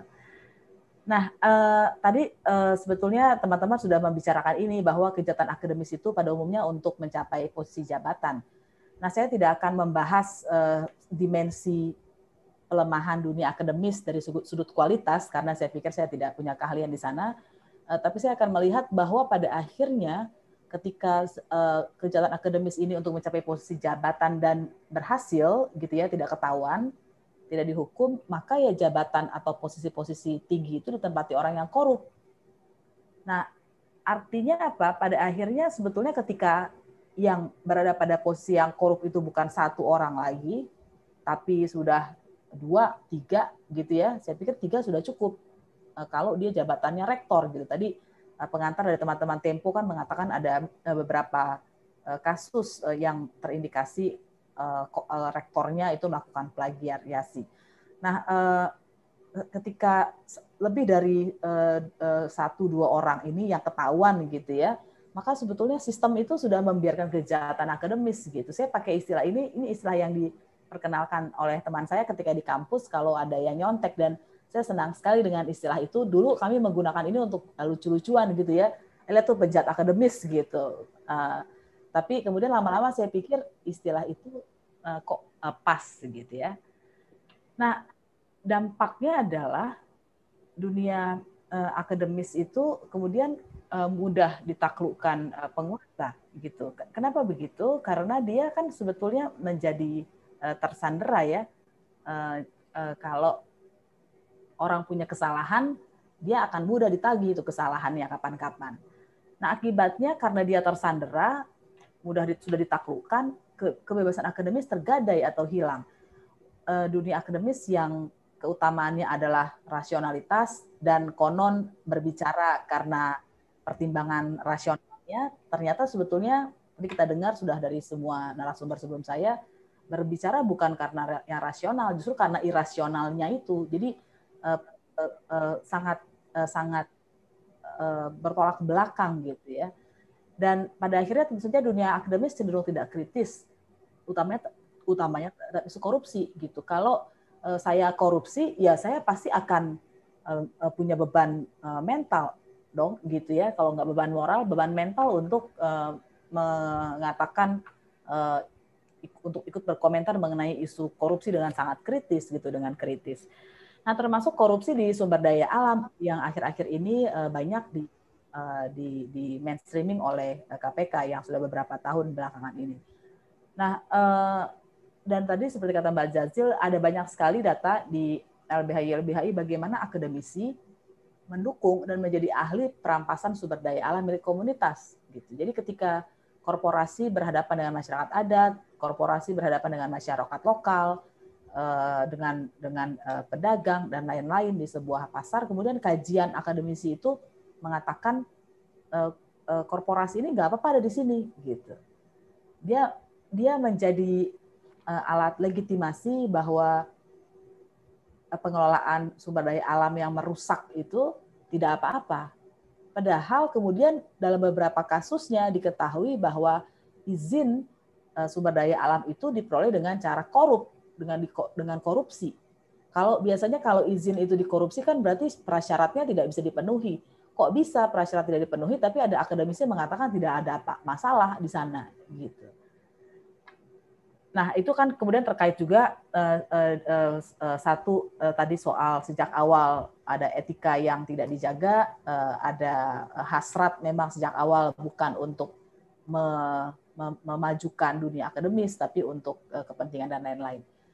Nah, kalau kita tadi sudah lihat bahwa pelemahan kebebasan akademis ada di tingkatan rentetan dari masalah plagiat tadi, dia ada yang ditambah dengan lebih parah lagi gitu. Jadi kita bisa bayangkan tanpa rektor atau pimpinan universitas, pimpinan sebuah akademi itu memiliki sandera, kartunya dipegang oleh penguasa, misalnya karena korup, karena plagiat. Tanpa itu pun sebetulnya pemerintah sudah punya kekuasaan yang luar biasa gitu. Saya pertamanya tidak terlalu paham ya bahwa akibat dari Permen Ristek Dikti 19/2017 ini berpengaruh besar. Kan cuma 35% gitu saya pikir ya hak menteri dari total pemilih yang hadir. dan Senat ada 65%. Tapi kalau saya pikir-pikir, setelah saya pikir-pikir, kalau ada 2 calon, gitu ya, dan kalau ada 2 calon, maka dia bisa mendapatkan kemenangan minimal dengan 55% suara, gitu ya. Artinya dia cukup mendapatkan suara 20% lagi, karena 35% sudah didapat dari menteri. Sedangkan lawannya yang kalah gitu ya, ini kan 35, kita jadi hitung-hitungan, 35 plus 20 itu 55. Sedangkan lawannya 45%. Jadi lawannya itu mendapatkan 45% suara Senat, tapi dia tetap kalah dari calon rektor yang mendapatkan 35% suara pemerintah. Kalau komposisinya calon rektor ada 3, itu lebih dramatis lagi itu kisahnya gitu ya. Kalau ada 2, bayangkan kalau misalnya masing-masing calon lain mendapatkan 30 suara tambah 35 itu sudah 95 gitu. Saya jadi kayak hitung-hitungan apa aja nih. Berarti dia cukup tanpa suara Senat pun dia sudah menang. Ada yang abstain atau dia dapat 5% suara gitu ya. Dia sudah mendapatkan 40% suara, 40 plus 30, 70 plus 30, 100. Jadi artinya lawannya yang mendapatkan 30-30 itu tetap kalah dari orang yang mendapatkan 5% suara, tapi didukung 35% suara menteri. Tentu saja saya tidak paham dengan pemilihan Senat, jadi mungkin persentase-persentase ini tidak itu agak salah, tapi saya pikir di atas kertas ya demikian gitu. Karena itu orang kemudian mempersoalkan ketentuan ini, karena 35% itu sebetulnya signifikan. Nah, saya mau mengaitkannya dengan cerita ketika zaman Nazi dengan pimpinannya Hitler di Jerman. Ketika berkuasa, Hitler kemudian mengatakan pendidikan universal itu racun yang paling merusak dan menghancurkan. Kenapa demikian? Ya karena dia inginnya pendidikan ala Nazi, ya, pendidikan dengan isi Nazi, bukan pendidikan universal yang biasa. Dia kemudian menunjuk seorang mantan kepala sekolah sebagai menteri pendidikan, dan kemudian menteri pendidikan yang baru ini mengumumkan bahwa rektor Universitas Jerman itu dipilih oleh menteri pendidikan, dan bahwa semua masa depan untuk universitas ini adalah teori rasial Nazi. Dan pada tahun 39, 45% anggota fakultas Jerman telah digantikan oleh Nazi, 500 anggota fakultas di seluruh negeri diberhentikan. Jadi pemerintahan yang otoriter itu, bahkan ini totaliter ya, bukan otoriter lagi, pemerintahan Nazi ini, itu memang selalu punya kehendak untuk menguasai kampus, karena kampus, tadi kita sudah dengar, dianggap adalah tempat yang sangat strategis, dia bisa menjadi legitimasi apapun, siapapun gitu ya, dengan jubah guru besarnya, dengan jubah doktornya dan lain-lain, dan dengan jubah rasionalitas serta metodologi pengetahuan. Nah, jadi kalau ada negara yang ingin menguasai kampus, ya pasti dia punya bibit-bibit otoriter gitu. Nah, yang kita bicarakan, kembali ke masalah yang kita bicarakan, sebetulnya menurut saya ada 3 tingkat masalah ini, yaitu plagiariasi sendiri, tapi juga ada penghalang-halangan pengungkapan plagiariasi dari pelaku atau dari sekutunya atau dari komunitasnya, siapapun itu. Dan ini sebetulnya adalah disebut obstruction of justice kalau kita kaitkan dengan masalah korupsi yang lain. Dan tingkat yang ketiga adalah ketika otoritas akademik maupun pemerintah membiarkan plagiariasi itu, baik karena disuap, disogok, bersekongkol karena ingin meminta balas jasa di kemudian hari, gitu ya, menyandera, apapun itu.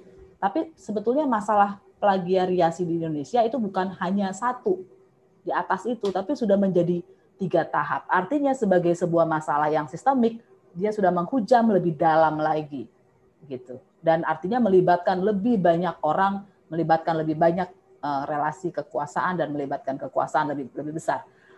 Nah, apa saja masalah obstruction of justice dalam upaya pengungkapan kasus plagiariasi? Kita dengar ada yang diintimidasi, penghilangan bukti, menghambat kesempatan ini misalnya kesempatan untuk mendapatkan kursus singkat di luar negeri, menghambat karir gitu ya. Jadi pemilihan, saya dengar ini dari banyak teman-teman di kampus, bahkan penentuan jam mengajar aja akan menjadi sangat sensitif untuk dosen, apalagi misalnya kalau kesempatan-kesempatan tadi bersekolah, mendapatkan pengetahuan di luar jalur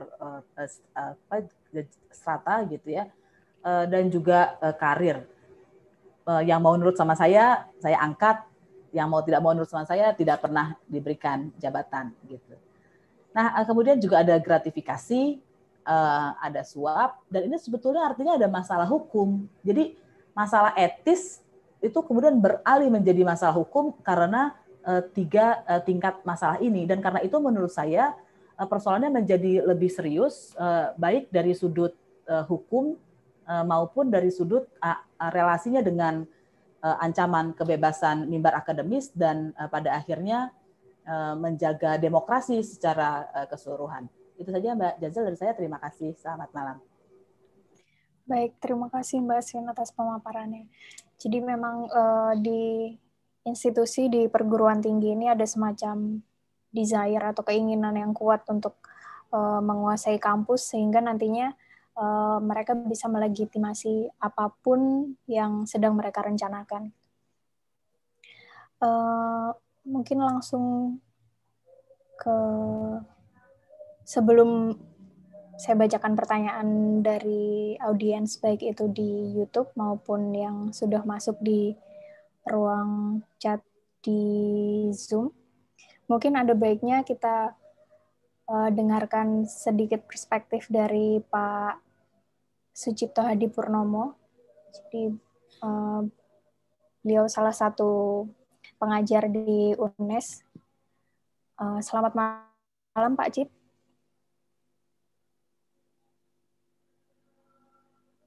Pak Cip? Atau sepertinya beliau belum standby. Baik, selagi menunggu Pak Sucipto kembali di tengah kita, ada komentar dari Mas Idam Syahputra.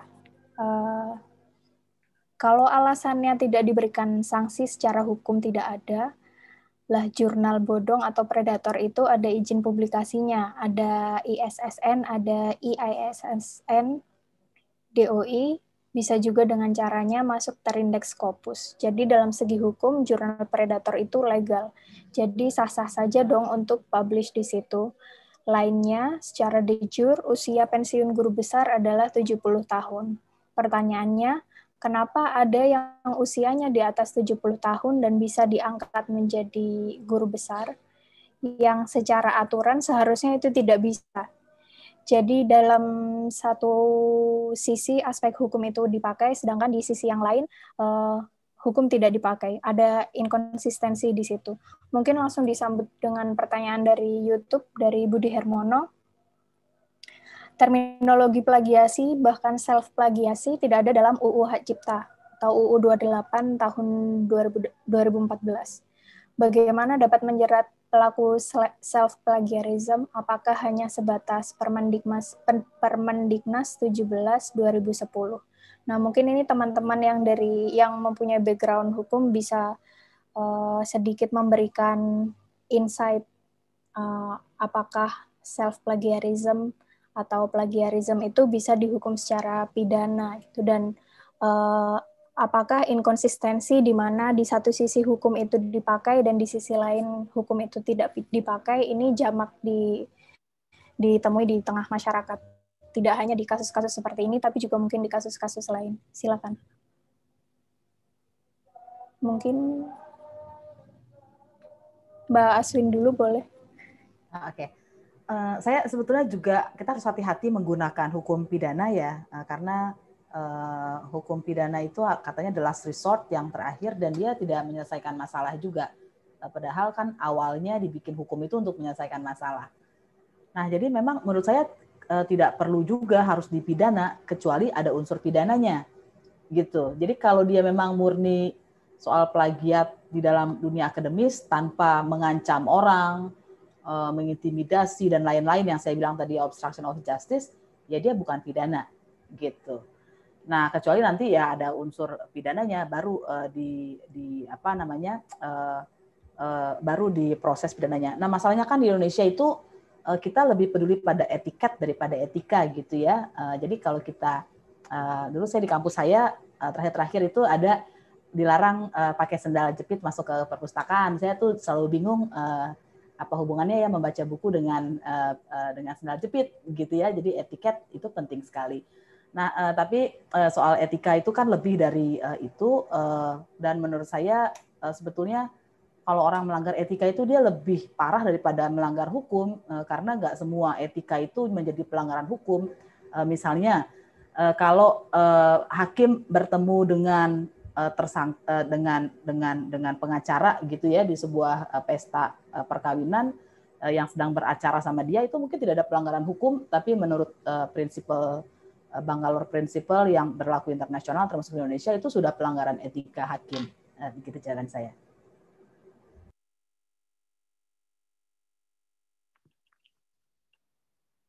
Mungkin narasumber yang lainnya memberikan tanggapan tentang inkonsistensi penerapan hukum ini dan apa? Ya. Oke, Mbak Jadi. Kalau saya kira ya, kalau orang plagiat ya yang nggak bisa dipidanakan lah, ya kan? Ya dia diberi sanksi sesuai dengan kaedah-kaedah dalam prinsip-prinsip akademik. Gitu ya. Jadi ya misalnya gelarnya dicabut atau apa ya. Itu yang tadi saya sebut, yang kenapa saya singgung pada bagian awal. Ini kan hukum dan etika dibulak-balik dalam kasus plagiat yang terakhir ini. Yang tadi dalam kasus UGM tadi, di UGM itu ya kan, keputusan Dewan Kehormatan yang menyatakan bahwa karya itu bersifat plagiat dibatalkan oleh satu pandangan hukum yang sepihak yang diproduksi oleh birokrasi kampusnya gitu. Nah dari segi ini kan kita justru melihat bahwa hukum justru dipakai gitu ya kan untuk menekan budaya akademik itu loh di sini. Nah, jadi kita hati-hati untuk seperti dikatakan Asvin tadi, hati-hati kita mau menggunakan hukum semua untuk mungkin kita nggak suka dengan plagiator ya, pasti kita nggak suka dengan plagiator gitu. Tapi dalam cara kita mau menghukum mereka itu jangan menggunakan pendekatan hukum yang seperti itu ya. Tetap kita gunakan pendekatan akademik yang basisnya adalah prinsip-prinsip dalam kehidupan dalam budaya akademik gitu loh ya. Jadi itu gitu. Nah, tadi ini juga berkaitan dengan pertanyaan Bung Idam ya. Kalau tentang jurnal bodong itu gimana? Itu kita mesti pisahkan ya. Penyelenggara jurnal bodong itu satu perusahaan yang maksudnya menipu atau enggak gitu ya. Kalau dia tahu bahwa ada orang nih, ini kan kaum dosen sekarang udah gila Scopus ya kan. Nah, karena gila Scopus, gila jurnal karena mau dapat kum ya kan, maka wah dia lihat market ini. Nah, itu buat orang yang penyelenggaranya tentu dia bisa dihukum sebagai penipuan karena dia memberikan iming-iming ya kan, padahal jurnalnya jurnal bodong. Tapi apakah dosen yang mengirimkan artikelnya ke jurnal bodong tersebut bisa dihukum secara pidana? Itu juga secara akademik. Nah, itu mesti kita lihat dulu. Dalam kasus plagiarisme itu kan ada juga yang disebut dengan karena dia nggak tahu. Kalau dia nggak tahu ya jangan nggak dihukum. Tapi kalau dia tahu, udah tahu jurnal bodong, dia masuk kan, lalu jurnal bodongnya dia pakai untuk naik pangkat, lah itu baru ada kemudian dipersoalkan secara akademik gitu. Jadi kita mesti menghidupkan institusi-institusi akademik kita itu supaya dia punya fungsi, dia berintegritas dan punya fungsi gitu loh. Nah, yang saya tadi aneh, yang saya sayangkan dalam kasus di UGM itu adalah tadi itu institusi mekanisme akademik yang sebenarnya sudah bagus, ada Dewan Kehormatan, ada apa, tapi itu tidak dipakai. Tapi yang dipakai malah pendekatan birokratiknya. Gitu. Nah, ini juga punya efek yang lebih luas. Ini yang sempat saya pikirkan ya kan. Reservasi terhadap budaya akademik ini penting karena dia nanti juga punya kaitan dengan soal-soal yang lebih luas dalam kebebasan akademik. Yaitu apa? bahwa akademisi yang melakukan kritik dalam sebagai saat intelektual publik atau dalam risetnya, dalam penelitiannya, itu nggak boleh dipidanakan. Itu loh. Jadi misalnya tempo hari ada para sarjana yang bilang, oh ada ancaman megatrus di sekitar selat mana lalu karena dianggap bisa menggemparkan atau mengganggu stabilitas ekonomi, dipanggil oleh aparat. Nggak boleh kayak gituan. Kenapa? Nah, kalau orang tidak setuju dengan penelitiannya, ya dilakukan pemeriksaan atau pengecekan, atau kalau dia salah diberikan sanksinya dalam satu kultur akademik, gitu loh. Dia tidak boleh dihukum tidak boleh menggunakan hukum pidana untuk menghukum satu pandangan akademik atau ya termasuk kritik para akademisi gitu. Nah, itu kenapa kita dari segini kita mesti konsisten. Kalau para akademisi kita mau menghidupkan institusi dan kultur akademik kita konsisten ada di situ gitu. Sekalipun kita nggak suka dengan perilaku plagiasi dan segala macam itu, tapi menggunakan hukum pidana untuk pelaku seperti itu kita punya efek panjang. Nanti hal serupa bisa dilakukan terhadap para akademisi yang misalnya melakukan kritik terhadap kritik sosial, kritik budaya, kritik politik gitu. Di situ saya kira kita juga perlu konsisten gitu ya. Jadi bukan hanya jadi kita sendiri juga mesti lempeng gitu ya dalam melihat sumber-sumber dari soal ini dan cara bagaimana kita mengatasinya. Itu aja komentar saya. Baik, terima kasih. Mungkin ada tambahan komentar dari Mas Pram atau Bang Haris?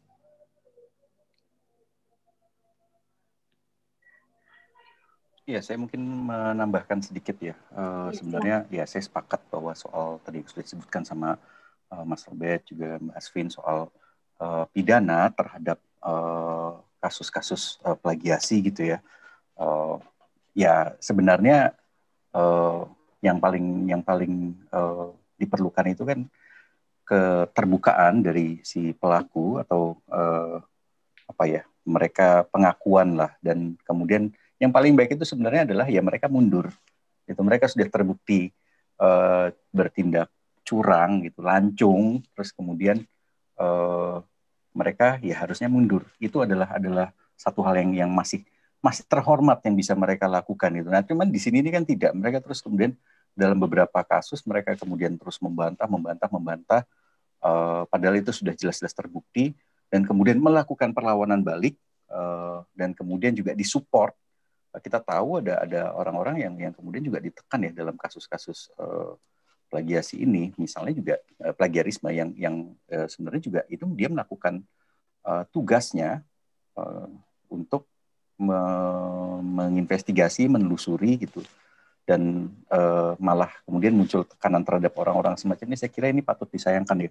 Dan di sisi lain juga peran negara yang diam saja. Coba kalau dari awal itu negara bisa lebih cepat, dalam hal ini Kementerian Pendidikan bisa lebih cepat bergerak gitu. Mereka akhirnya juga kasus ini bisa lebih cepat selesai dan kemudian tidak merembet kemana-mana, sekaligus juga tidak mempermalukan wajah dari kementerian itu sendiri yang kemudian juga yang salah satunya tentu mengurusi soal pendidikan tinggi. Nah, kami juga pernah menanyakan hal ini, kenapa tidak melakukan penelusuran dari Kementerian Pendidikan terhadap kasus plagiasi ini, dan dijawabnya adalah kami berdasarkan keterangan dari rektor. Nah, ini sebenarnya lucu gitu loh. Kenapa kemudian berdasarkan rektor, yang di situ juga kenapa ada fakta-fakta lain sebenarnya. Kalau dilihat apakah di sini mereka mengabaikan rekomendasi dari pihak-pihak yang melakukan penelusuran dan kajian, dan penelusuran itu dilakukan sesuai dengan kaidah loh. Kalau kita melihat juga bahkan ada yang menggunakan sekarang sudah canggih ya penggunaan metadata untuk melihat seperti apa plagiasi yang dilakukan, karena juga para pelakunya juga kadang-kadang juga ada yang pasti sembrono lah dan menyisakan jejak. Kejahatan itu kan pasti menyisakan jejak. Nah, cilakanya adalah Kementerian Pendidikan justru memilih untuk hanya bertanya secara formal, apakah ada masalah? Oh, tidak ada masalah gitu. Nah, ini kemudian kalau kemudian kita mau membuka lebih jauh lagi, mungkin kita perlu melihat sekali lagi relasi kekuasaan itu, apakah terkait dengan mungkin ada kampus tertentu atau katakanlah misalnya UGM Connection atau UI Connection gitu ya, yang kemudian sangat mempengaruhi kasus itu tidak ditindak gitu. Tapi sekali lagi ya sudahlah, kalau memang sudah melakukan ya sudahlah, mundur sajalah. Itu akan lebih terhormat ketimbang kemudian melakukan perlawanan yang pada akhirnya membuat kita jadi semakin bertanyakan ini orang seberapa kredibelnya dia, seberapa dia memiliki integritas.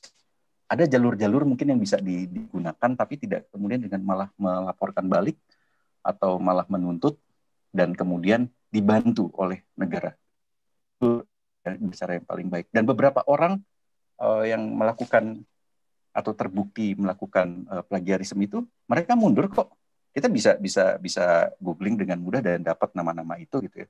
Itu jauh lebih terhormat menyelamatkan muka mereka ketimbang kemudian melakukan perlawanan yang justru menunjukkan betapa bodohnya mereka ini.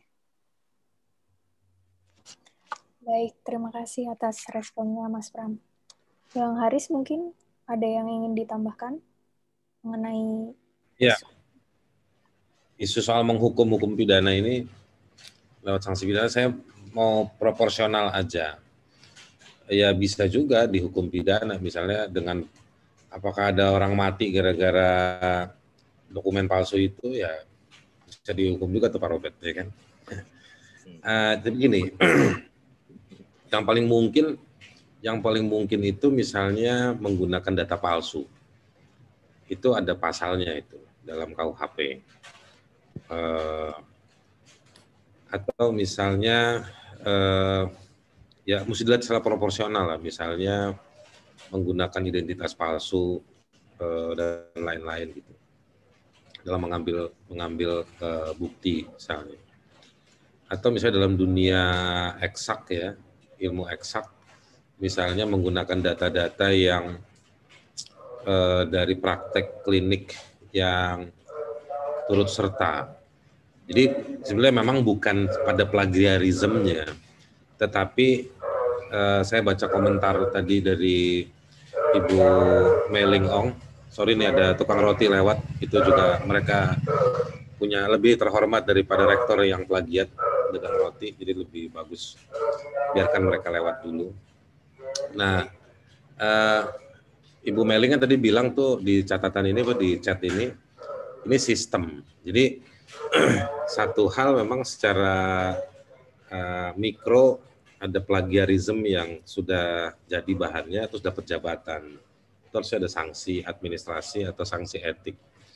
Tapi proses di belakangnya sampai itu ada dokumen palsu, bisa jadi itu ada konten pidana di situ.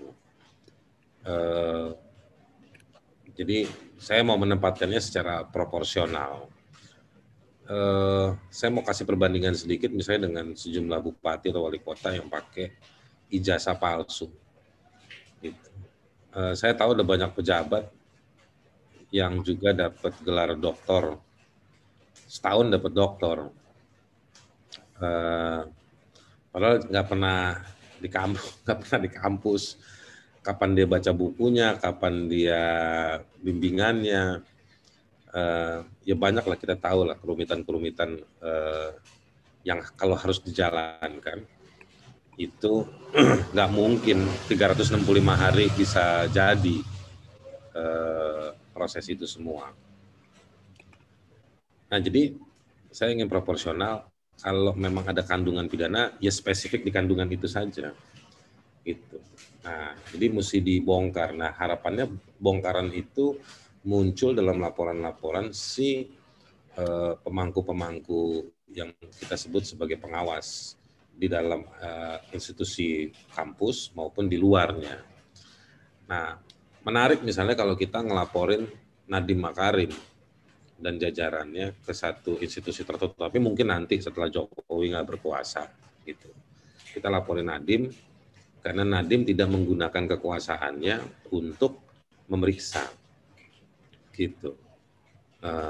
Dan ini konteks politik pertanggungjawaban ini dikenal. Pada satu titik tertentu nanti dari Kika ini mungkin udah rejim politik berubah, kan rejim politik berubah bisa jadi lebih baik, bisa jadi lebih buruk gitu kan. Tapi mungkin bukan kekuasaan sekarang yang berkuasa. Nanti diperiksa ini semua praktek-praktek kejahatan rejim ini, terutama di dunia termasuk di dunia kampus, ketemulah satu variabel bahwa ini memang sistemik karena memang ada kelompok-kelompok yang melindungi. Nah, yang melindungi itu dengan kekuasaan atau dengan cara punya kekuasaan tapi tidak digunakan sehingga membiarkan. Nah, itu nanti ada pertanggungjawaban khusus kepada sektor-sektor itu, sektor politis itu. Nah, pidana juga nggak harus diartikan bahwa harus dipenjara orangnya, nggak juga. Itu ya, dalam hukum modern itu sanksi pidana itu macam-macam, copot jabatan, membayar ganti rugi, banyak modelnya. Ya, jadi memang nanti ini perubahan kampus yang lebih baik juga harus diiringi dengan politik hukum yang lebih baik juga di sektor pendidikan itu sendiri. Itu sih. Dan satu lagi mungkin ada paham yang saling melengkapi, ada yang paham saling menegasikan, yaitu mekanisme internal administrasi etik. Kalau itu ditempuh dan dianggap cukup, dia bisa meniadakan pidana. Tapi ada juga mekanisme internal administratif etik itu bisa juga dianggap sebagai pintu atau jalan menuju pemidanaan jika ditemukan dalam pemeriksaan etik internal atau administratif ada kandungan pidananya. Itu aja, saya hanya untuk memperkaya diskusi, bukan untuk menolak argumentasi satu dengan yang lain. Baik, terima kasih Bang Haris. Nah, saya mengundang Prof. Mailing untuk merespons. Tadi sempat disinggung juga oleh Bang Haris bahwa sebenarnya apa yang terjadi di Indonesia ini sudah sistemik. Bagaimana Prof. Mailing melihat isu ini? Silakan, Prof. Prof. Mailing masih di mute sepertinya. Oke, saya sudah unmute. Sebetulnya kan kita sudah lama sekali tidak ada kebebasan akademik. Dulu selama Orba, jangan lupa, kalau buka mulut yang tidak disukai atau hilang, atau ya tahu sendirilah, pasti ditutup mulutnya atau dilepas semua kedudukan juga akan hilang. Ya, jadi itu dialami banyak orang, kalau buka mulut akan kerugian banyak sekali status dan juga dengan itu juga keuangan tentu saja ya. Dalam sistem kita jangan lupa pendidikan kita yang paling besar masih tetap saja kalau dari segi siswanya, kalau dari sekolahnya lebih banyak sekolah swasta. Tapi kalau dari segi siswanya lebih banyak siswa di sekolah negeri. Sekolah negeri kan dibiayai oleh negara sebagian besar ya. Ada juga SPP tentu saja, tapi negara juga banyak membayar. Walaupun begitu, sekarang saya juga ada hal yang saya kurang mengerti ya.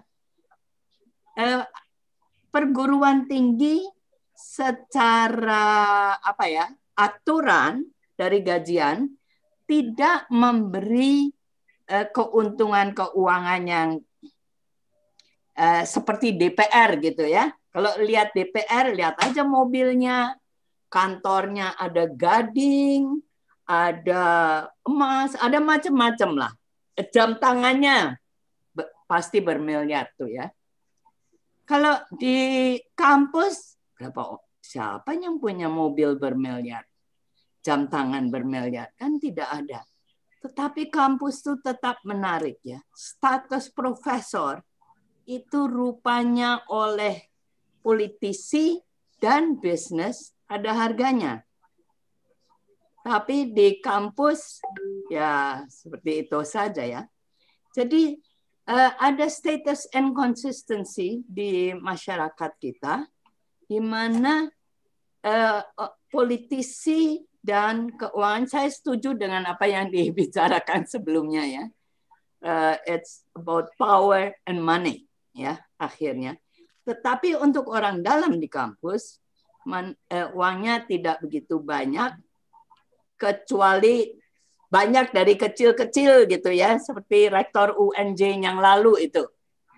Apa mahasiswa S3 bisa 250 dalam setahun, bukan 60, 250 S3-nya. Tapi dalam sistem yang tidak pernah diperbaiki, jangan lupa, tidak pernah diperbaiki dan dikatakan bahwa kita sekarang boleh mengeluarkan sesuai fakta. Ya. Zaman Orba, jangan lupa banyak sekali akademisi jadi konsultan untuk cendana, membenarkan cengkeh, membenarkan jeruk Pontianak, membenarkan semuanya, ya, bahwa itu akan menguntungkan rakyat. Yang sudah banyak yang tahu tidak ya. Jadi hubungan incestuous itu sudah lama ada. Nah, sekarang ini mencuat. Untuk saya itu yang lebih menarik. Mengapa Tempo mengangkat ini, Kika juga mengangkat isu ini, di zaman sekarang yang kita sebetulnya belum keluar dari zaman Orba yang harus tutup mulut. Ya, karena kita belum pernah dibebaskan, diperbolehkan mengajukan kebenaran. Lebih-lebih dalam era di mana hoax itu menjadi begitu sudah nggak tahu lagi mana yang benar, mana yang tidak benar ya. How do you know? Nanti bagaimana? Tapi semua sudah kacau sekali. Waktu saya ikut dalam tim untuk rektor UNES itu, saya juga bingung. Itu yang saya katakan. Masa yang disalin itu skripsi S1 untuk diajukan sebagai disertasi doktor yang diuji oleh 9 orang. Bagaimana? 9 orang doktor loh, jangan lupa. Bukan 9 orang D3 apa D2. Doktornya menguji. 9 orang. Bagaimana itu mungkin? Terus pembimbing tidak tahu, penguji tidak tahu bahwa itu hanya disalin. Ya, apakah semuanya seperti UNJ? Jadi itu kan soal sistem yang sudah rusak betul dan kita tidak pernah berusaha memperbaikinya. Whatever you want to do. Jadi kalau dalam sistem yang sudah dirusak dan tidak pernah diperbaiki, tidak ada yang menjunjung tinggi kebenaran, kejujuran walaupun didengung-dengungkan. Bagaimana kita bisa mengatakan ini salah, itu tidak salah, kecuali nilai-nilai pribadi ya. Yang menyalahkan juga apakah dia selalu benar? Jadi itu karena dalam sistem yang tidak benar itu.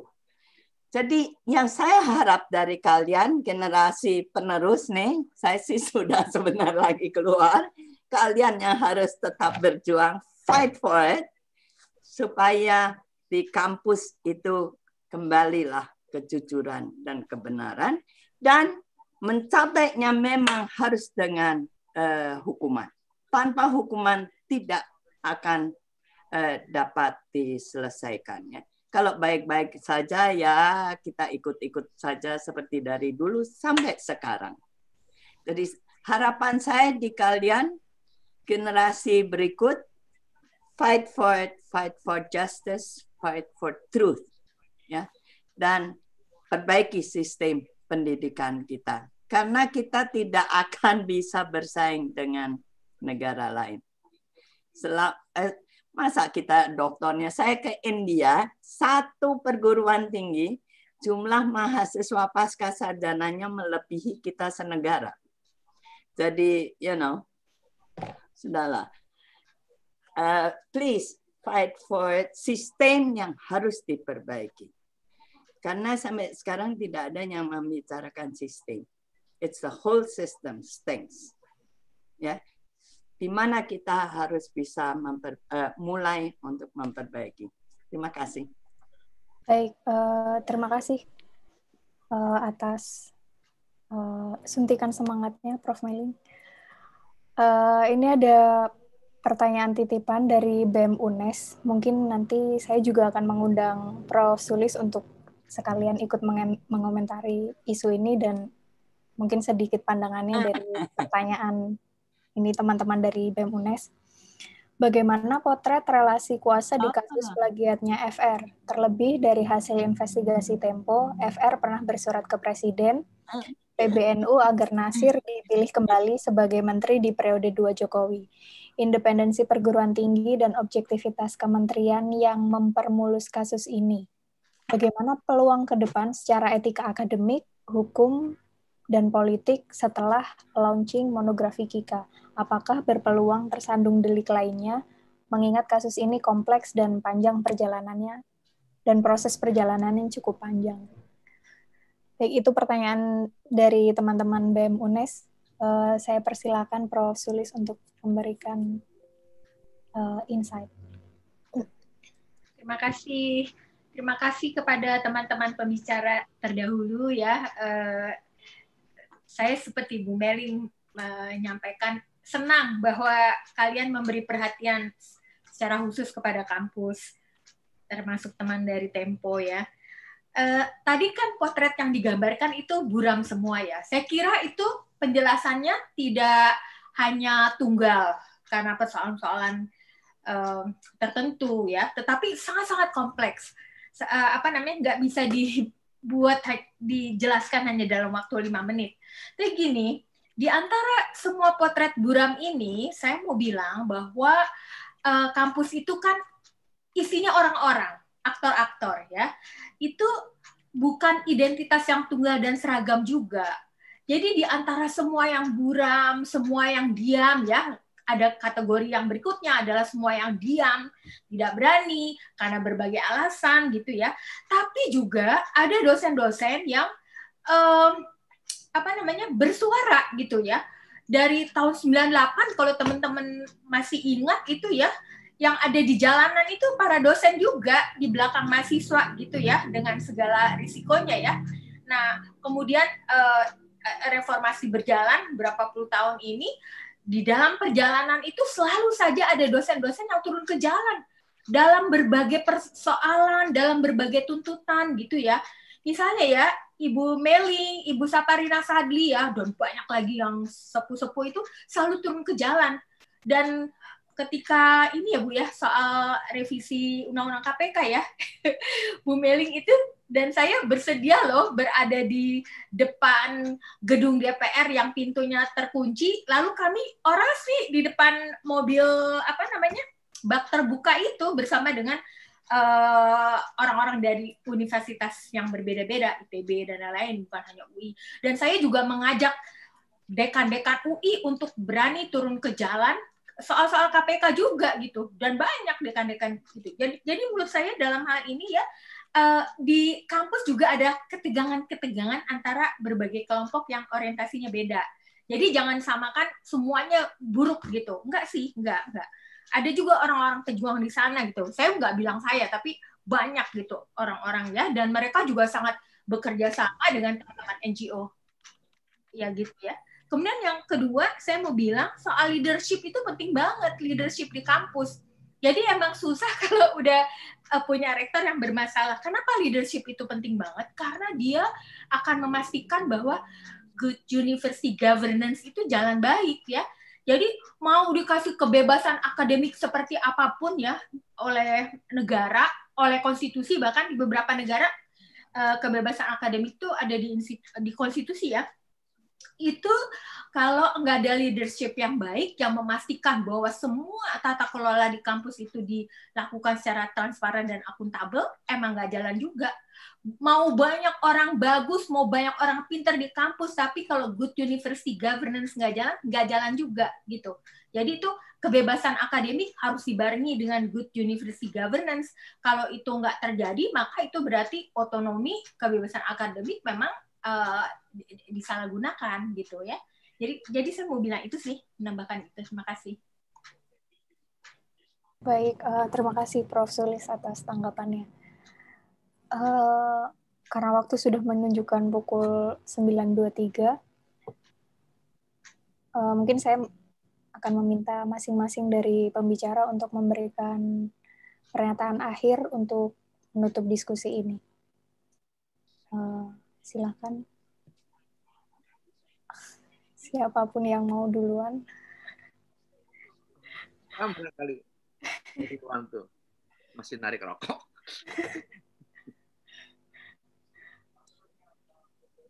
Mas Pram dulu boleh? Oh, saya dulu ya. Ternyata kelihatan ya. Oke, kalau dari kami ya, saya tadi juga dengan Prof. Meling ya. Pertama soal menanggapi sedikit sebelum juga closing gitu ya.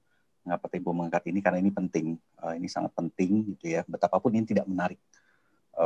Kadang-kadang ketika kami membuat liputan-liputan soal pendidikan atau TKI, itu menjadi tidak menarik, walaupun ini sangat penting gitu ya.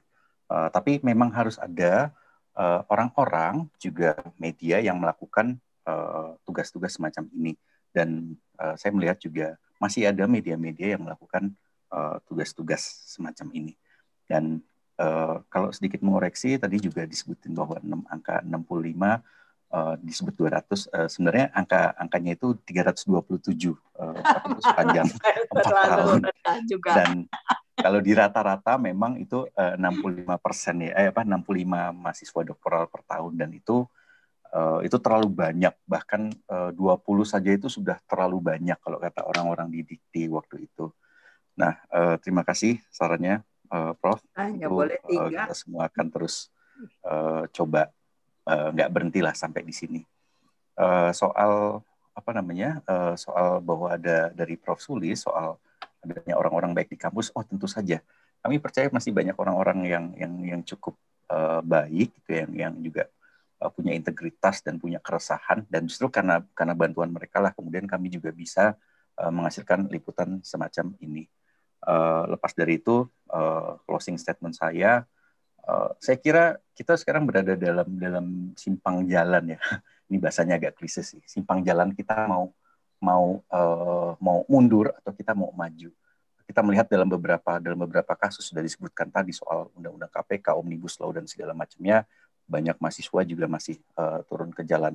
Nah, tantangan juga yang tidak kalah besar tentu sekarang ya. Bagaimana kemudian mahasiswa itu menyikapi apa yang terjadi di dalam kampusnya sendiri. Mahasiswa UNES tadi juga bertanya, terus juga kita lihat ada gerakan dari mahasiswa UGM. Saya kira ini sangat baik ya. Walaupun saya juga tidak akan kaget kalau kemudian gerakan-gerakan ini kemudian akan dianggap kadrun lah atau apalah gitu ya. Labeling semacam ini memang terlalu sering terjadi.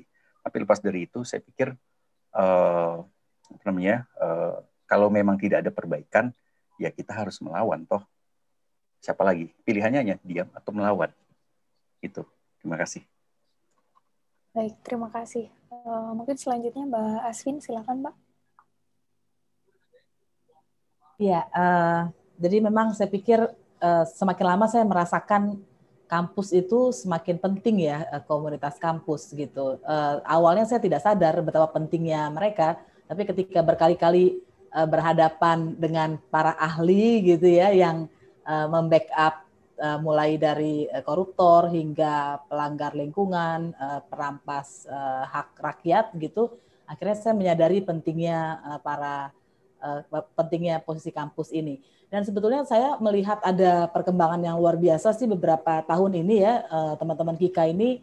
Tadi pertanyaan Bu Mailing itu sebetulnya kenapa sekarang? Menurut saya kenapa sekarang, karena ada pengorganisiran, mulai ada tumbuh komunitas yang mau berbeda, yang mau mengembalikan kemurnian kampus itu ya, akademis itu. Dan karena itu sih saya bersemangat. Menurut saya sih berpikir kalau gini, yang berat itu kan sebetulnya memulai.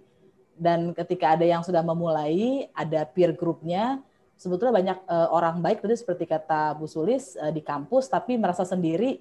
Dengan adanya KIKA ini, saya pikir gelindingan bola saljunya akan makin besar. Orang-orang yang tadinya merasa sendiri, tidak aman, akan segera bergabung, dan kita gerakannya semoga menjadi yang mainstream, jadi yang melakukan plagiariasi dan lain itu jadi yang bukan mainstream. Makasih. Terima kasih. Selanjutnya Bung Robert. Ini waktu UNJ itu, karena tadi saya diingatkan lagi oleh Bu Meiling ya, hampir lupa ngomong. Itu sebelum rektornya bisa dijatuhkan, itu ada 20 orang dilaporkan pidana oleh si rektor. Itu satu grup dosen tuh dilaporkan semua polisi, dan itu waktu itu saya masih kawar prodi itu satu-satu dosen setiap hari diperiksa polisi. Jadi bukannya saya mau provokasi nih ya. Apa yang di UNES itu belum segawat pada waktu itu sebenarnya. Karena itu satu grup WA grup, satu prodi, dosen-dosennya dilaporkan semua. Diperiksa polisi semua satu-satu. Nah, tapi ya bisa jatuh juga itu rektor itu. Oh, akhirnya jatuh. Jatuh, dia dipecat oleh Menteri Pendidikan. Yang mana? Waktu itu Menteri Pendidikannya ya siapa ini? Nasir mendukung. Nah, tapi dia pecat karena dia nantang kita untuk menghasilkan bukti-bukti pada waktu itu dalam satu pertemuan. Kita ketemu dia bilang kalau kamu bisa kasih bukti, saya berani ambil. Nah, lalu kita diberikan bukti. Kita bentuk satu tim investigasi. Di tim yang ditunjuk Dikti. Tim Dikti punya sendiri kan, tim Eka itu kan, Profesor. Iya. Jadi kami serahkan buktinya. Iya, tapi dilarang oleh menteri. Dalam pertemuan dengan menteri menantang dosen-dosen. Ini kan juga salah kalian yang mengangkat rektor seperti ini. Nah, kalau kalian bisa serahkan bukti-bukti bahwa dia melanggar ini, melanggar itu, ada SK ini, SK itu, saya berani ambil tindakan. Nah, lalu kami bentuk satu tim investigasi yang menyusup ke dalam rektorat. Kami temukan dokumen itu. Nah, itu yang kita pernah ceritain. Nah, itu yang kita serahkan ke menteri, dan kemudian draft disertasi. Karena kami tidak dapat. Bukan, dia nggak mau memutuskan karena draft disertasi itu, tapi ada pelanggaran administrasi seperti pengangkatan anaknya sebagai pengangkatan anaknya untuk jabatan-jabatan, termasuk jabatan keuangan. Itu yang si menteri pada waktu lebih concern pada waktu itu. Oh, ya. Dan dia geser orang, semua dia keluarin yang tidak setuju. Jadi itu pada waktu itu. Jadi ya jadi memang betul kalau ada determinasi, ya ada korban, ada sedikit pengorbanan lah, bukan korban ya. Diperiksa polisi, di akhirnya nggak dilanjutkan itu, dosen-dosen itu pemidanaannya ya, dan rektornya diganti, sempat dikasih rektor sementara gitu, selama sekitar 1 tahun, baru ada pemilihan rektor baru gitu. Nah, itu yang terjadi di UNJ sebenarnya gitu. Jadi ya saya sekalian sebagai penutup, jadi yang namanya kebebasan akademik itu ya itu ongoing struggle gitu. Kita nggak, itu dia it's always to become. Memang nggak pernah dia dalam bentuk final gitu. Kalian harus terus berjuang. Get it. Fight for academic freedom. Kebenaran. Jangan hoax. Tapi saya harus terima kasih pada kalian. Saya waktu diminta oleh Kika, saya bilang sebetulnya judul yang ingin saya kemukakan apa? Akhirnya Gayung bersambut. Baik, terima kasih Prof. Mungkin yang terakhir dari Bang Haris. Iya, saya sebenarnya nggak punya rekomendasi ya penutup, saya pikir udah bagus-bagus. Cuman saya mau bilang begini, bahwa ini kan bukan barang gampang. Kalau tadi Prof. Meling bilang akhirnya Gayung bersambut, ya tapi yang mau diambil akhirnya satu laut ini, ya kan? Ya betul. Jadi gayungnya bisa paling bersambut, tapi kita lagi di tengah lautan ketidakjujuran akademik itu yang ada di atas bawah, depan belakang kiri kanan. Nah, kalau saya sih konkret aja. Bagaimana misalnya memunculkan inisiatif-inisiatif sebagai sebuah kultur aja. Bagaimana membangun kultur akademik yang baik. Mungkin di pinggiran ya. Saya kemarin baru dapat buku dari Yayasan Obor, kumpulan akademik intelektual Indonesia. Begitu saya lihat sebetulnya lagi rame soal membahas KIKA ini, itu saya ingat-ingat nih intelektual ini justru mereka membangun intelektualitasnya di luar kampus. Tapi juga sayang kampus kalau ditinggalkan. Di situ tempat diuji dan lain-lain. Jadi menurut saya bagaimana bisa tetap mau bertahan di dalam kampus, tapi ya jadi anarko akademik aja lah, kira begitu. Jadi bikin gerakan alternatif, bikin model alternatif. Saya dulu waktu sampai sekarang sih ngajar di Trisakti nggak dikasih ruangan, jadi saya nongkrongnya di tempat mahasiswa nongkrong, di bawah pohon. Ya saya ngerokok bareng-bareng sama mereka. Jadi saya cuma pikir jangan-jangan pendekatannya bukan strukturalis, bukan juga birokratis, tetapi lebih pada kultural gitu. Meskipun di bawah pohon susah juga, Prof ya, ngumpulin buku, ngumpulin draft skripsi atau paper-papernya mahasiswa.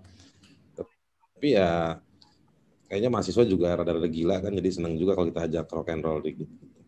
Mungkin kira-kira begitu aja. Makasih. Baik, terima kasih atas diskusinya yang sangat menarik ini.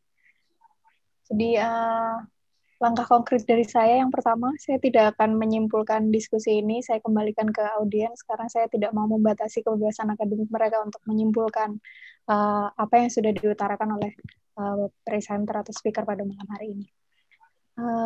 Itu terakhir penutup dari saya. Saya sampaikan terima kasih kepada semua narasumber yang mau hadir di diskusi malam hari ini. Selamat malam dan semoga kita akan terus bisa memperjuangkan kebebasan akademik. Terima kasih. Terus berjuang. Jazil, makasih semuanya.